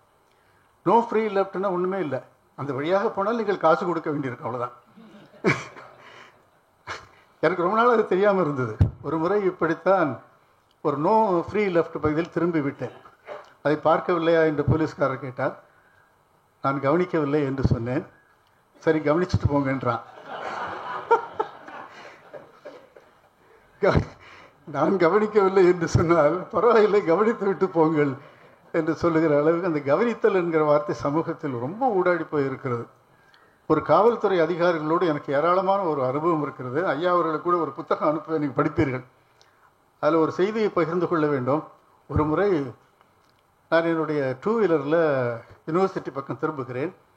திரும்பி பாரிஸில் எங்கள் ஸ்டேட் பேங்க் அதிகாரிகள் சங்கத்தினுடைய அரங்கம் ஒன்று இருக்கிறது. அதில் ஒரு கவியரங்கம். அந்த கவியரங்கத்தில் நான் தலைமை தாங்க வேண்டும். அன்றைக்கு வந்து என்னை எல்லோரும் தலைவர் என்கிற முறையில் எல்லோரும் பாராட்டப் போகிறார்கள். ஒரு 10-15 கவிஞர்கள் ஏர்வாடி ராதாகிருஷ்ணனை பாராட்டுகிறார்கள் என்கிற ஒரு மகிழ்ச்சி மிதப்பு வருகிற போது அது ஃப்ரீ லெஃப்ட் என்பது எனக்கு தெரியாது. மாட்டிக்கொண்ட போது என்னையா வாயை எடுத்த உடனே அதிகாரிகளை தவிர மற்றவர்கள் எல்லோரும் மரியாதை குறைவாகத்தான் நடத்திக் கொள்வார்கள் என்பதை நான் துணிச்சலோடு சொல்வேன். வாயா போயா என்றவுடன் எனக்கு ஒரு மாதிரி ஆகிவிட்டது. அவருக்கு என்ன பதில் சொல்வது என்று அவரை பார்த்து வெறித்து போய் நின்றேன். அதற்கு பிறகு பயா பார்த்து முறைக்கிறான், பயா என்றார். அப்பவும் நான் வந்து பார்த்து கொண்டே இருந்தேன். அப்புறம் வந்த உடனே 100க்கு ஃபோன் பண்ணேன். 100 தொலைபேசிய பிறகு அவங்க எடுத்தவங்க சொன்னாங்க, நான் ஏர்வாடி ராதாகிருஷ்ணன் பேசுகிறேன்னு. ஐயா சொல்லுங்க ஐயா, நான் உங்கள் கூட்டங்களுக்கெல்லாம் பந்தோபஸ்து வந்திருக்கிறேன், லைப்ரரியில் கூட்டங்கள் நடத்துவீங்க, உங்கள் நூல் வெளியீட்டு விழாக்கு வந்திருக்கிறேன் என்று சொன்னார்கள். உடனே விஷயத்தை சொன்னேன். ஒன்றும் கவலைப்பட வேண்டாம், அவருடைய அடையாளத்தை மட்டும் சொல்லுங்கள், நாளை நான் பார்த்துக் கொள்கிறேன் என்றார். நான் அடையாளத்தை சொன்னேன். அப்போது தான் அவர் மொட்டை அடிச்சிருக்கார். திருப்பதி போயிருப்பார் போல் இருக்கு. புண்ணியங்களை எல்லாம் பாவங்களை எல்லாம் அங்கே கொட்டி விட்டு வருகிறார்கள், புண்ணியங்களை தேடி வருகிறார்கள் என்பதில்லை, பாவங்களை அங்கே கொட்டி விட்டு வருகிறது சொன்னேன். மறுநாள் காலை நான் அலுவலகத்தில் அண்ணா சாலை கிளையில் நான் பணியாற்றிக் கொண்டிருந்தேன் டெப்டி மேனேஜராக. அவர் வருகிறார், நான் புரிந்து கொண்டேன். வந்தவுடன் நீண்ட நேரமாக அவரை வேண்டுமென்றே காக்க வைத்தேன். என்னுடைய வாடிக்கையாளர்களிடம், என்னுடைய நண்பர்களிடம், என்னை பார்க்க வருகிறவரிடம் நான் எப்படி பழகுகிறேன், எப்படி கனிவாக பேசுகிறேன் என்பதை அவர் கேட்க வேண்டும் என்பதற்காக அவரை சற்று நேரம் காக்க வைத்திருந்தேன். காக்க வைத்திருந்த நேரத்தில் அவருக்கான ஒரு சிற்றுண்டி, அவருக்கான தேநீர் எல்லாவற்றையும் நான் வழங்கினேன். எல்லாம் முடிந்தது. ஐயா, என்னை மன்னித்து விடுங்கள், கமிஷனர் அலுவலகத்திலிருந்து உங்களோட வருத்தம் தெரிவிக்க அனுப்பியிருக்கிறார்கள் என்று சொன்னார். பரவாயில்ல, அது ஒன்றும் இல்லை, நீ போங்க. நான் எதற்காக உங்களை அழைத்தேன் என்றால், எனக்கு உங்களுடைய உயர் அதிகாரிகள் தெரியும், உங்களை இங்கே அழைக்க முடியும் என்கிற ஆணவத்தால் நான் உங்களை அழைக்கவில்லை. உங்களை பார்த்தால் என்னுடைய பிள்ளையைப் போல, மூத்த பிள்ளையைப் போல இருக்கிறீர்கள். என்னிடம் இப்படி பேசியது சரி, நான் உங்களை மன்னித்து விடலாம். ஆனால் அரசியல்வாதிகளிடமோ அல்லது செல்வந்தர்களிடமோ அல்லது பெரிய மனிதர்களிடமோ இப்படி பேசி நீங்கள் வம்பில் சிக்கிக்கொள்ளக்கூடாது. வக்கீல் கூடாது. ஆனால் நீங்கள் கனிவாக நடந்து கொள்ளுங்கள், வீணாக வம்பில் சிக்க வேண்டாம் என்று நான் அவருக்கு அறிவுரை வழங்கி அனுப்பினேன். மறுநாள் காலை என்னுடைய நண்பர், அவருங்க இன்ஸ்பெக்டர், எனக்கு ஃபோன் பண்ணார். நேற்று அவரை அனுப்பினேன், வந்தாரா, அவருக்கு அறிவுரை சொன்னீர்களா, அவருக்கு இன்னும் ஏதாவது தண்டனை வழங்க வேண்டும் என்று நீங்கள் கருதினால் சொல்லுங்கள், நாங்கள் செய்கிறோம் என்று சொன்னார்கள். நீங்கள் ஒன்றும் தண்டனை வழங்க வேண்டாம், நானே அவருக்கு ஒரு தண்டனை வழங்கியிருக்கிறேன். நான் எழுதிய புத்தகங்கள் 10 புத்தகங்களை அவர்கள் கொடுத்திருக்கிறேன். அந்த 10 புத்தகங்களை அவர் படித்தாலே அவருக்கு போதுமான தண்டனையாக இருக்கும் என்று நான் சொன்னேன். அப்போது என்னுடைய நண்பர் சொன்னார், இந்த நேரத்தில் கூட இப்படி இயல்பாக இருக்க உங்களால் எப்படி இயல்கிறது என்கிற போது, அப்படி இருப்பதற்கு ஒரு பயிற்சி வேண்டும். அதாவது எப்போதும் ஒரு சமநிலையில் இருக்க வேண்டும். அந்த சமநிலை என்பது நமக்கு மகிழ்ச்சியை தருகிறது என்பதற்கெல்லாம் அப்பால் நம்மை சுற்றி ஒரு பெரிய நட்பு வட்டத்தையும் ஏற்படுத்துகிறது. யாராவது ஒருவரை நாம் திட்டினால் கூட, இவர் திட்டியிருப்பார் என்று அவர் யாரிடமாவது புகார் செய்தால், ஐயோ எர்வாடி ராதாகிருஷ்ணன் அப்படி திட்டியிருக்க மாட்டார் என்றுதான் சொல்வார்களே தவிர அவர் திட்டியிருப்பார் என்று சொல்ல மாட்டார்கள். ஆகவே ஒரு நல்ல பெயரை நாம் எடுத்துக்கொண்டால் எப்போதும் அது நம்மோடு வரும் என்கிற நம்பிக்கை எனக்கு இருக்கிறது. இதையெல்லாம் பார்க்கிற போது மிகுந்த ஒரு மகிழ்ச்சி நிறைவாக எழுத்தாளன் என்கிற ஒன்று எனக்கு தந்திருக்கிறது. நாம் பாரத ஸ்டேட் வங்கியில் ஒரு மனிதன் எப்படி இருக்க வேண்டும் என்பதையும் எப்படி இருக்கக்கூடாது என்பதையும் சம்பளம் வாங்கி கொண்டு கற்றுக்கொண்டேன் என்று தான் சொல்ல வேண்டும். எனக்கு மாதத்துக்கு ஒரு 1 லட்சம் ரூபாய் சம்பளத்தை கொடுத்து எப்படி இருக்கணும்னு பேங்க் சொல்லி கொடுத்தது, எப்படி இருக்கக்கூடாதுன்னு பேங்க் சொல்லி கொடுத்தது.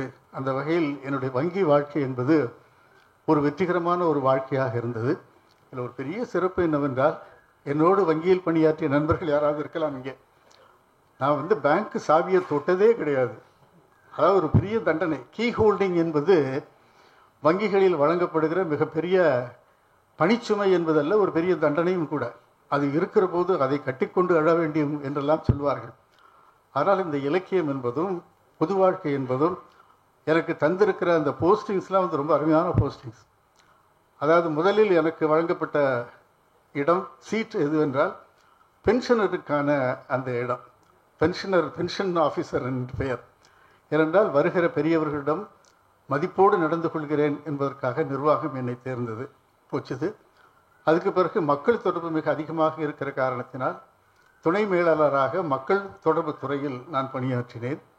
திடுமென்று பாரத ஸ்டேட் வங்கிக்கு தமிழில் எல்லா நடவடிக்கைகளையும் செய்ய வேண்டும், வங்கி படிவங்கள் எல்லாம் தமிழில் இருக்க வேண்டும், கடிதங்களை எல்லாம் தமிழ் எழுத வேண்டும் என்பதற்காக ஒரு 15,000 சொற்கள் அடங்கிய ஒரு அகராதி ஒன்றை தயாரித்தோம் 7 ஆண்டுகளாக. அதை புரட்சித் தலைவர் எம்ஜிஆர் அவர்கள் வெளியிட்டார்கள். அதை நான் தொகுத்து தந்தேன். அது எனக்கு ஒரு பெரிய புகழையும் பெருமையும் தேட்டது. அதில் ஒரு 7 வருஷம் போச்சுது. அதே போல் டெபாசிட் மொபிலைசேஷன், நான் எந்த வங்கியில் பணியாற்றுகிறேனோ அங்கு இந்த வைப்பு தொகைகள் குவிந்து விடும். அது ஒரு பெரிய தொடர்பு. பெரிய மாவட்ட ஆட்சித்தலைவர்கள், காவல்துறை அதிகாரிகள், இன்னும் பெரிய செல்வந்தர்கள் எல்லோரோடும் எனக்கு இருக்கிற நட்பு என்பது என்னுடைய வணிக எல்லைகளை, இலக்குகளை எட்டுவதற்கு உதவியது என்பதால் ஒரு சக்ஸஸ்ஃபுல் ஆஃபீஸர் என்பது இல்லாமல் சுமையில்லாத ஒரு நிலை. ஆனால் நான் ரிட்டையர் ஆகும்போது எனக்கு கிடைத்த இந்த ஏர்வாடிக்கு கிடைத்த வேலை மார்வாடி வேலை என்று சொல்ல வேண்டும். இந்த நான் பெர்ஃபார்மிங் அசஸ் என்று சொல்வார்கள் அல்லவா, வராக்கடன்களை வசூலிக்கிற வேலை. இத்தனை வருஷம் கிட்டத்தட்ட ஏறத்தாழ ஒரு 37 ஆண்டுகள் ராஜாவாட்டம் இருந்தவனுக்கு கடைசியாக ரிட்டையர் ஆகிற போது 2 ஆண்டுகள் வராக்கடன்களை வசூலிக்க வேண்டிய ஒரு பொறுப்பை தந்தார்கள். அதையும் நான் மிக சிறப்பாக செய்தேன். இதில் என்னென்னா, இந்த வராக்கடன்களை வசூலிக்கிற போது யாரெல்லாம் நேர்மையாக இருக்கிறார்களோ அவர்களெல்லாம் வெற்றிகரமான அதிகாரிகளாக இருக்க முடியும். பொதுவாக அந்த இடத்தை கேட்கிறவர்கள் கொஞ்சம் கை நீட்டுகிறவர்களாக இருப்பார்கள். வங்கிக்கு தர வேண்டிய பணத்தில் நீங்கள் பாதி கொடுங்கள், கொஞ்சம் எனக்கு கொடுங்கள் என்று தனியாக அவர்கள் பேரம் பேசிக்கொள்வார்கள். அங்கே நீங்கள் நேரடியாக நேர்மையாளராக இருந்தால் நீங்கள் பரிந்துரை செய்வதை உங்கள் நிர்வாகம் கேட்கும். அந்த வகையில் அதிலும் நான் வெற்றிகரமாக இருந்திருக்கிறேன். ஒரு பெரிய சிறப்பை ஒன்றை சொல்ல வேண்டும். கவியரசர் கண்ணதாசன் அவர்கள் அமெரிக்காவுக்கு அழைக்கப்பட்டார். உலக கவிஞர்கள் மாநாடு. அந்த மாநாட்டில் கலந்து கொள்வதற்கு எனக்கும் ஒரு அழைப்பு வந்தது. அந்த அழைப்பை அனுப்பியது ஐக்கிய நாடுகள் சபை. அப்போது அதை ரொனால்ட் ரீகன் தான் அதை தொடங்கி வைக்கிறார். அந்த மாநாட்டை கவியரசர் கண்ணதாசன் அவர்கள் அந்த கூட்டத்திற்கு வந்து தான் இறந்து போனார் என்ற செய்தி உங்களுக்கு தரும். அப்போது என்னை அழைத்தார்கள். எப்படி போவது என்று நினைத்த போது நான் வங்கிக்கு ஒரு கடிதம் எழுதினேன். அதாவது விளையாட்டு வீரர்கள் எல்லாம் ஒரு நிறுவனத்திற்காக விளையாடுகிறார்கள். அவர்களுக்கு விடுமுறை தருகிறீர்கள், போய் வருவதற்கான செலவு தருகிறீர்கள், அவர்களுக்கு வேண்டிய சிறப்புகளை எல்லாம் தருகிறீர்கள். ஒரு விளையாட்டு வீரர்கள் மட்டும் ஒரு நிறுவனத்திற்கு புகழ் சேர்க்கிறான் என்பதற்கெல்லாம் அப்பால் ஒரு இலக்கியவாணர் கூட ஒரு நிறுவனத்திற்கு புகழ் சேர்க்க முடியும் என்று நம்புகிறேன். ஆகவே இந்த மாநாட்டில் கலந்து கொள்வதற்கு எனக்கு விடுமுறையும் தர வேண்டும், போய் வருவதற்கான விமான கட்டணத்தை ஏற்றுக்கொள்ள வேண்டும், இன்னும் சொல்லப்போனால் மகிழ்ச்சியோடு என்னை வழியனுப்பி வைக்க வேண்டும் என்று நான் சொன்னபோது எங்கள் வங்கி நிர்வாகம் அதை ஏற்றுக்கொண்டது. ஏற்றுக்கொண்டதோடு மட்டுமல்லாமல் கீழே ஒரு இக்கு ஒன்றை வைத்தார்கள். இது ஏர்வாடி ராதாகிருஷ்ணனுக்காக மட்டுமே கொடுக்கப்படுகிற ஒரு கெஸ்டர், ஒரு சலுகை. பிற்காலத்தில் இதை முன்னுதாரணமாக யாரும் காட்டக்கூடாது, நான் எழுத்தாளன் என்று சொல்லி யார் வந்து கேட்டாலும் கொடுக்கக்கூடாது என்று அவர்கள் தந்தார்கள். வங்கியில் அப்படி தர வேண்டும் என்கிற ஒரு சட்டமே இல்லை. ஒரு எழுத்தாளனை வெளிநாட்டுக்கு அனுப்ப வேண்டும், கலந்து கொள்ள வேண்டும் என்கிற ஒரு விதியே இல்லை. ஆனால் அவர்கள் எனக்கு தந்தார்கள் என்பது, எனக்கு தந்தார்கள் என்கிற அந்த நல்ல அதிகாரிக்கு கிடைத்த ஒரு பெருமையை தவிர அது வேறு எதையும் சொல்வதற்கில்லை. இன்றைக்கும் பப்ளிக் செக்டார் அண்டர்டேக்கிங்கில் ஒரு இலக்கிய காரணமாக இது போன்ற பிரதிநிதித்துவம் தந்த ஒரே ஒரு இலக்கியவான நான் என்கிற முறை எனக்கு ஒரு பெரிய மரியாதையும் ஒரு கௌரவம் இருக்கிறது. இதையெல்லாம் எதற்காக சொல்கிறேன் என்றால், நல்ல என்கிற பெயரை நீங்கள் முதலில் பெற வேண்டும். கலைமாமணி டாக்டர் விக்ரமன் அவர்களை நான் நன்றி அறிதலோடு இங்கே சொல்ல வேண்டும். கலைமாமணி டாக்டர் விக்ரமன் அவர்கள் தான் எழுத்துலகத்தில் எனக்கு ஒரு பெரிய புகழை ஏற்படுத்தி தந்தார். ஒரு நல்ல கதை ஒன்று எழுதியிருந்தேன், திருமணங்கள் வெறும் நிகழ்ச்சிகள் அல்ல என்கிற ஒரு சிறுகதை. அதை பிரபலமான ஒரு வார இதழுக்கு அனுப்பிய போது பிரசுரித்தற்கு ஏற்றதல்ல என்று அவர்கள் திருப்பி அனுப்பிவிட்டார்கள். எனக்கு தெரியும், நான் நிறைய கதைகளை படிக்கிறவன், எழுதுகிறவன், நல்ல கதை ஏற்கவில்லையே என்று அமுதசுரபி நடத்திய ஒரு போட்டிக்கு அதை அனுப்பினேன். அது முதல் பரிசினை பெற்றது. அது பிரசுரிக்கவே தகுதியில்லை என்கிற ஒரு கதை முதல் பரிசினை பெற்றது என்பது எனக்கு உற்சாகத்தை தந்தது. அதற்கு பிறகு நான் தொடர்ந்து எழுதினேன். அது ஒரு நூலாக வந்தபோது அந்த நூலுக்கு தமிழ்நாடு அரசினுடைய முதல் பரிசு எனக்கு கிடைத்தது. புரட்சித் தலைவர் எம்ஜிஆர் அவர்களிடமிருந்து நான் முதல் விருது அப்போது தான் பெறுகிறேன். அந்த விருதை பெறுகிற போது நான் நினைத்து கொண்டேன், முதலிலேயே எனக்கு ஒரு உற்சாகம் கிடைக்காமல் போயிருந்தால் ஒரு எழுத்தாளன் கிடைக்காமல் போயிருக்கக்கூடும். அந்த சிறுகதை முதல் பரிசு பெற்றது என்பதோடு, அந்த புத்தகம் முதல் பரிசு பெற்றது என்பதோடு, அதில் இருக்கிற ஒரு கதை 10வது வகுப்புக்கு பாடத்திட்டமாக இருந்தது என்பது வரை, இன்னொரு கதை இந்திய திரைப்பட கழகத்தால் திரைப்படமாகவும் தயாரிக்கப்பட்டிருக்கிறது என்று ஒரு சிறப்பு. ஆக ஒரு சிறுகதை நூலுக்கு இத்தனை சிறப்புகள் இருக்கிற போது அது பிரசுரத்திற்கே லாயக்கில்லை என்கிற போது அந்த தீர்ப்பு தவறானது என்பதை நாங்கள் மாற்றி எழுதியிருக்கிறோம் என்கிற பெருமை எனக்கு இருக்கிறது. விக்ரமன் ஐயாவை பற்றி சொல்கிற போது என்னை நண்பர்களுக்கு அறிமுகப்படுத்துவது நல்ல எழுத்தாளர் என்று அவர் அறிமுகப்படுத்துவார். ஒருவேளை அவர் இப்படி நினைத்திருக்கக்கூடும், ஏர்வாடி ராதாகிருஷ்ணன் எழுத்தாளர், இவர் நல்ல மனிதர் என்று அவர் உள்ளூர நினைத்திருக்கக்கூடும். ஆனால் கேட்கிறவர்கள் ஏர்வாடி ராதாகிருஷ்ணன் நல்ல எழுத்தாளர் என்று அவர்கள் நினைத்து கொண்டிருக்கக்கூடும். ஆகவே இந்த நல்ல என்கிற ஒரு அடைமொழியை நீங்கள் பெறுகிற போது அது உங்களுடைய ஆற்றலுக்கும் துணையாக இருக்கிறது என்று பார்க்க வேண்டும். நல்ல அதிகாரி என்று ஒரு சொன்னார். இந்த அதிகாரி நல்லவர் என்று அவர் நினைத்து சொல்லியிருக்கக்கூடும். ஆனால் ஆற்றல் மிகுந்த அதிகாரி என்று மற்றவர்கள் பொருள் கொள்ளக்கூடும். ஆகவே நல்ல என்கிற பெயரை பெறுவதற்கு எல்லோரும் முயற்சி செய்ய வேண்டும். அது எல்லா இடங்களிலும் உதவும் என்பதற்கு நான் மிகப்பெரிய ஒரு உதாரணமாக கருதுகிறேன். நிறைவாக ஒரு செய்தியை நான் உங்களோடு பகிர்ந்து கொள்ள வேண்டும். இந்த ஈகோ என்கிற ஒன்று, நான் அரவிந்தர் அன்னையினுடைய சாதகர். ஈகோவை பற்றி ஸ்ரீ அரவிந்தரும் அன்னையும் நிறைய சொல்லியிருக்கிறார்கள். ஈகோ என்பது வேறு ஒன்றும் அல்ல. நான் அதற்கு இப்படி ஒரு விளக்கம் தருவது உண்டு. ஈகோ என்பது எவிக்டிங் காட் அவுட் என்பதுதான் ஈகோ என்று நான் நினைக்கிறேன். உங்கள் உள்ளத்தில் கடவுள் இருக்கிறார், அந்த கடவுளை நீங்கள் வெளியேற்றுகிறீர்கள், உங்களுடைய அகந்தையின் காரணமாக நீங்கள் வெளியேற்றுகிறீர்கள் என்று பார்க்கிற போது உங்கள் அகந்தை உங்களிடமிருந்து அந்த தெய்வத்தன்மையை அகற்றுகிறது. ஒரு செய்தியை நான் உங்களோடு பகிர்ந்து கொள்ள வேண்டும். அலுவல் ரீதியான ஒரு செய்தி. ஒரு புகழ்வாய்ந்த ஒரு மனிதர் எங்கள் வங்கியில் அதிகாரியாக பணியாற்றினார். அவர் ஒரு பெரிய பிளேயர், பெரிய ஆட்டக்காரர். எந்த ஆட்டம் என்று சொன்னால் நீங்கள் ஊகித்து விடுவீர்கள். அவர் பெயரையும் சொல்லக்கூடாது. ஒரு முறை அவர் ஒரு காரில் ஒரு ரிவ்யூ மீட்டிங்க்கு சென்றிருக்கிறார். போகிறவரில் ராஜா அண்ணாமலைபுரத்தில் இந்த கார் வந்து கொண்டிருக்கிறது. அந்த டிரைவர் சற்று வயதானவர். அங்கே சிக்னல் எல்லாம் நின்று வந்துட்டுருக்காரு. நான் 10 மணிக்கு அங்கே இருக்க வேண்டும், தாமதமாக போகிறீர்கள் என்றெல்லாம் திட்டியதோடு பின்னால் இருந்து அவரை தட்டி கொண்டே வந்தார். வேகமாக போ, வேகமாக போ, வேகமாக போன்ட்டு. ஒரு இடத்தில் அந்த டிரைவருக்கு ரொம்ப கோபம், சலிப்பு ஏற்பட்டு விட்டு நேரடியாக ஹைகோர்ட் பக்கம் காரை நிறுத்தி அந்த சாவியை அந்த அதிகாரியிடம் கொடுத்து விட்டார். நீங்களே ஓட்டிக்கிட்டு போங்க.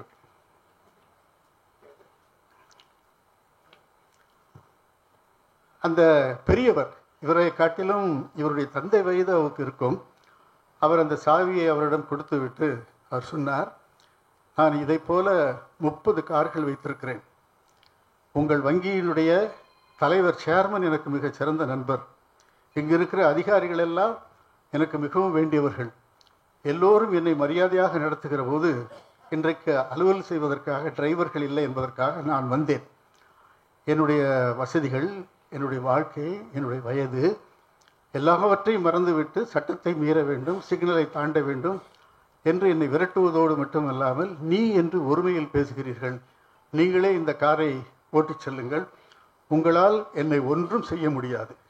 நல்ல சொல்கிறான் தான், உங்களால் என்னை ஒன்றும் செய்ய முடியாது. எங்கள் நிறுவனத்தினுடைய அந்த கான்ட்ராக்டை, ஒப்பந்தத்தை நீங்கள் ரத்து செய்ய முடியாது. இன்னும் சொல்லப்போனால் உங்களை இந்த ஊரிலிருந்து மாற்றுவதற்கான செல்வாக்கு உங்கள் வங்கியில் எனக்கு இருக்கிறது. முதலில் மரியாதை கொடுப்பதற்கு பழகிக் கொள்ளுங்கள் என்று அந்த சாவியை கொடுத்து விட்டு போய்விட்டார். அப்போது அந்த வழியாக ஸ்கூட்டரில் வந்த ஒரு மாணவர், ஒரு கிளார்க், அவரை ஏற்றுக்கொண்டு அலுவலகத்துக்கு வந்தார். இதை எதற்காக சொல்கிறேன் என்றால், இந்த ஈகோ என்பது யூசிங் ராங் ஸ்பேனர்ஸ் என்று நான் அடிக்கடி சொல்வதுண்டு. அதாவது நட்டுகளை கழட்டுவதற்கு ஒவ்வொரு சைஸ்லேயும் ஒவ்வொரு நட்டுகள் உண்டு. ஒரு பெரிய நட்டை கழுத்துறதுக்கு சின்ன ஸ்பேனர் உதவாது. நன்றாக கவனிக்க வேண்டும். ஒரு பெரிய நட்டை கழுத்துவதற்கு சின்ன ஸ்பேனர் உதவாது. அதே போல் ஒரு சின்ன நட்டை கழுத்துறதுக்கு பெரிய ஸ்பேனர் உதவாது. நான் ஒரு ஸ்பேனர்ஸ் என்று ஒரு கட்டுரை எழுதியிருந்தேன். We are using wrong spanners at wrong places. எந்த நட்டுக்கு எந்த ஸ்பேனர் என்று பார்க்கிற போது அந்த ஈகோ மனிதர்கள் இருக்கிறவர்கள் வெற்றிகரமான மனிதர்களாக இருக்கவே முடியாது. நான் அடிக்கடி ஒன்றை சொல்வதுண்டு, எங்காவது சென்று நான் யார் தெரியுமா என்று சொன்னால், நீ யாராக இருந்தால் என்ன அப்படின்னு என்று விடுகிறார்கள். யாராக இருந்தாலும், நீங்கள் காவல்துறை அதிகாரி என்பதோ அல்லது சட்டமன்ற உறுப்பினர் என்பதோ அல்லது ஒரு பெரிய நிறுவனத்தில் அதிகாரி என்பதோ ஒரு சாதாரண மனிதனுக்கு தெரிந்திருக்க வேண்டிய அவசியம் இல்லை. ஆகவே எங்கு போனாலும் பணிவாக நடந்து கொள்கிற போது, மரியாதை கொண்டு நடத்தப்படுகிற போது உங்களுக்கு மரியாதை கிடைக்கிறதே தவிர, அந்த ஈகோ என்று இருக்கிற போது உங்களுக்கு எல்லாத்தையும் இழந்து விடுகிறோம். என்னை பொறுத்தவரை இந்த ஈகோ என்பது என்னிடம் துளியும் இல்லை. எந்த நிலையிலும் நான் ஈகோ இல்லாமல் தான் இருக்கிறேன் என்று சொல்ல வேண்டும். எனக்கு கலைமாமணி விருது கிடைத்த போது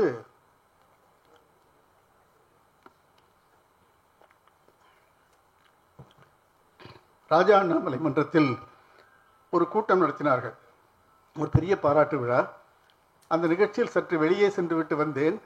என்னுடைய இருக்கையில் வேறு ஒருவர் அமர்ந்திருந்தார். அரங்கத்தில் ஒரு நாடகம், கிரேசி மோகனுடைய நாடகம் நடந்தது. முன்வரிசையில் வேறு ஒருவர் அமர்ந்து விட்டார். நான் இங்கு உட்கார வேண்டும் என்று கேட்டேன். போயா பின்னாடி போய் உட்காரியா என்று அனுப்பிவிட்டாங்க. நான் தான் இன்னைக்கு ஹீரோ, எனக்கு தான் இன்றைக்கு பாராட்டு விழா, நான் என்ன போவது, நீங்கள் பொங்கல் என்று என்னால் சொல்லியிருக்க முடியும். நான் ஒன்றுமே சொல்லவில்லை, ஓரமாக போய் நின்று கொண்டேன். அதற்கு பிறகு கூட்டம் நடந்தது. அந்த இடைவேளையில் என்னை பாராட்டுகிறார்கள். எங்கள் வங்கியினுடைய தலைவர் அந்த நிகழ்ச்சியில் கலந்து கொண்டார். எல்லோரும் பாராட்டி பேசினார்கள். கூட்டம் கலைகிறது. என்னை இங்கே உட்கார வேண்டாம், பின்னால் போய் உட்கார் என்று சொன்னவர் மட்டும் பத்திரமாக நின்று கொண்டிருந்தார். மெதுவாக என்கிட்ட வந்து, சார் என்னை மன்னிச்சிடுங்க சார், நீங்கள் தான் இந்த நிகழ்ச்சியுடைய ஹீரோ என்றாலும் கூட இத்தனை பணிவாக மென்மையாக பின்னால் போய் அமர்ந்து கொண்டீர்கள், அங்கே நின்று கொண்டிருந்தீர்கள். இந்த பணிவு என்பது உங்களை பல உச்சங்களுக்கு கொண்டு செல்லும் என்று அவர் சொன்னபோது நான் நெகிழ்ந்து போய்விட்டேன். இந்த பணிவை போல பணிவுடையான் இன்சொலனாதல் ஒருவருக்கு அணியல்ல மற்ற பிற என்று ஒரு குரல் உண்டு இருக்கிறது. யாரெல்லாம் பணிவாக இருக்கிறார்கள், ஹி ஒபேஸ் கமாண்ட்ஸ் என்று பைபிளில் ஒரு வார்த்தை உண்டு. யாரெல்லாம் பணிவாக இருக்கிறார்களோ அவர்கள் எல்லாம் உயர்த்தப்படுகிறார்கள். ஆமாம் ஆமாம். அதனால் உங்களுடைய உயரங்கள் என்பது உங்களுக்கு மட்டுமே தெரிந்தது, வேறு யாருக்கும் தெரிந்ததல்ல. இன்னும் சொல்லப்போனால் ரிட்டையர்மெண்ட் என்பது ஒரு ஃபஸ்ட்டு டெத்ஸ் என்று நான் சொல்வதுண்டு. ஒவ்வொரு மனிதனுடைய வாழ்க்கையிலும் அவனுடைய ஓய்வு என்பது முதல் மரணம். அன்றைக்கு அவன் செத்து விடுகிறான். இரண்டாவது முறையாக தான் நேச்சுரல் டெத். ஒரு பதவியிலிருந்து நாம் இறங்குகிற போது, ஒரு பதவியை விட்டு விலகுகிற போது அன்றே நம்முடைய மரியாதை கெட்டு போகிறது என்பதை நாம் புரிந்து கொள்ள வேண்டும். ஒன்றை சொல்ல வேண்டும், தவறில்லை. எங்கள் வங்கியில் தலைமை பொது மேலாளராக ஒருவர் இருந்தார். அவர் ஓய்வு பெற்று விட்டார். மெட்ராஸ் மெயின் பிரான்ச் என்று சொல்லக்கூடிய அந்த பெருங்கலைக்கு அவர் செல்கிறார். அவருக்கு முறைப்படி வரவேற்பு அளிக்கப்படவில்லை. உடனே இவருக்கு பிறகு வந்த அந்த தலைமை பொது மேலாளருக்கு தொலைபேசுகிறார். நான் நேற்று வங்கிக்கு போனேன், போன இடத்தில் யாரும் என்னை சரியாக நடத்தவில்லை, எல்லோருக்கும் தெரியும் நான் அந்த வங்கியினுடைய தலைவர் என்று சொன்னபோது நான் பார்த்து கொள்ளுகிறேன் என்று அவர் சொன்னதோடு நிறுத்தியிருக்கலாம். அவர் இவருக்கு ஒரு யோசனை சொல்லுகிறார். என்றைக்கு நாம் ஓய்வு பெறுகிறோமோ அன்றைக்கு அங்கே போவது தவறு, நீங்கள் உங்களை கட்டுப்படுத்திக் கொள்ளுங்கள் என்று இவருடைய ஜூனியர், அவருக்கு பெரிய அதிகாரியாக இருந்தால் கூட பரவாயில்லை. உடனே இவர் வந்து, எருவாடி இந்த மாதிரி என்ன திட்டுறான் எருவாடி, எனக்கு அங்கு கிடைத்த அவமானம் கூட பெரிதாக தென்றவில்லை. என்னிடமிருந்து சார்ஜ் பெற்றவன், என்னிடமிருந்து பதவியை பெற்றவன் எனக்கு ஆலோசனை சொல்லுகிறான், மரியாதையை எதிர்பார்க்காதீர்கள் என்று. இவனுக்கு நாளை என்னை மரியாதை கிடைக்கிறதோ என்று நான் நினைத்து கொண்டேன் என்று அவன் சொல்லுகிற போது, அந்த ஈகோ என்பது ஒரு நம்மை கீழே இழுத்து போடுகிற ஒன்றாக இருக்கிறது. இந்த அனுபவங்கள் வந்து மிகச்சிறந்த அனுபவம் என்பது இது இல்லாமல் இருப்பது தான். நீங்கள் இதமாக, இலகுவாக, இயல்பாக இருந்து பாருங்கள், உங்களை இந்த சமூகம் வரவேற்கும். அப்படி பார்க்கிற போது இந்த நல்ல அனுபவங்களில் நாம் மிகுந்த பெருமைப்பட வேண்டும். கடைசியாக ஒன்றை சொல்ல வேண்டும். இந்த நிர்வாகங்களில் 3 நிலை இருக்கிறது, உங்களுக்கு தெரியும். பணியாற்றுதல் என்பது ஒரு நிலை, அதே போல நடத்துதல் என்பது ஒரு நிலை, நிர்வகித்தல் என்பது நிலை. எல்லாவற்றிற்கும் மேலாக தலைமை தாங்குதல் என்று இருக்கிறது. எல்லாவற்றிற்கும் ஸ்கில் என்று சொல்லுகிறோம், மேனேஜிங் ஸ்கில், அது ஒர்க் பண்ணுற ஸ்கில் எல்லாம் சொல்வார்கள். ஆனால் தலைமையை பொறுத்தவரை அதை ஸ்கில் என்று சொல்வதில்லை, அதை பண்பு என்று சொல்கிறோம். நன்றாக கவனிக்க வேண்டும்.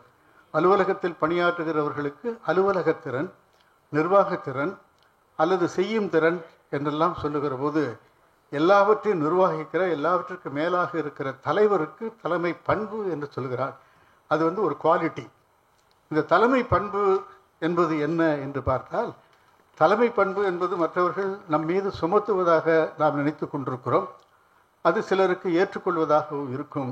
ஆனால் தலைமை பண்பு என்பது இயல்பானது.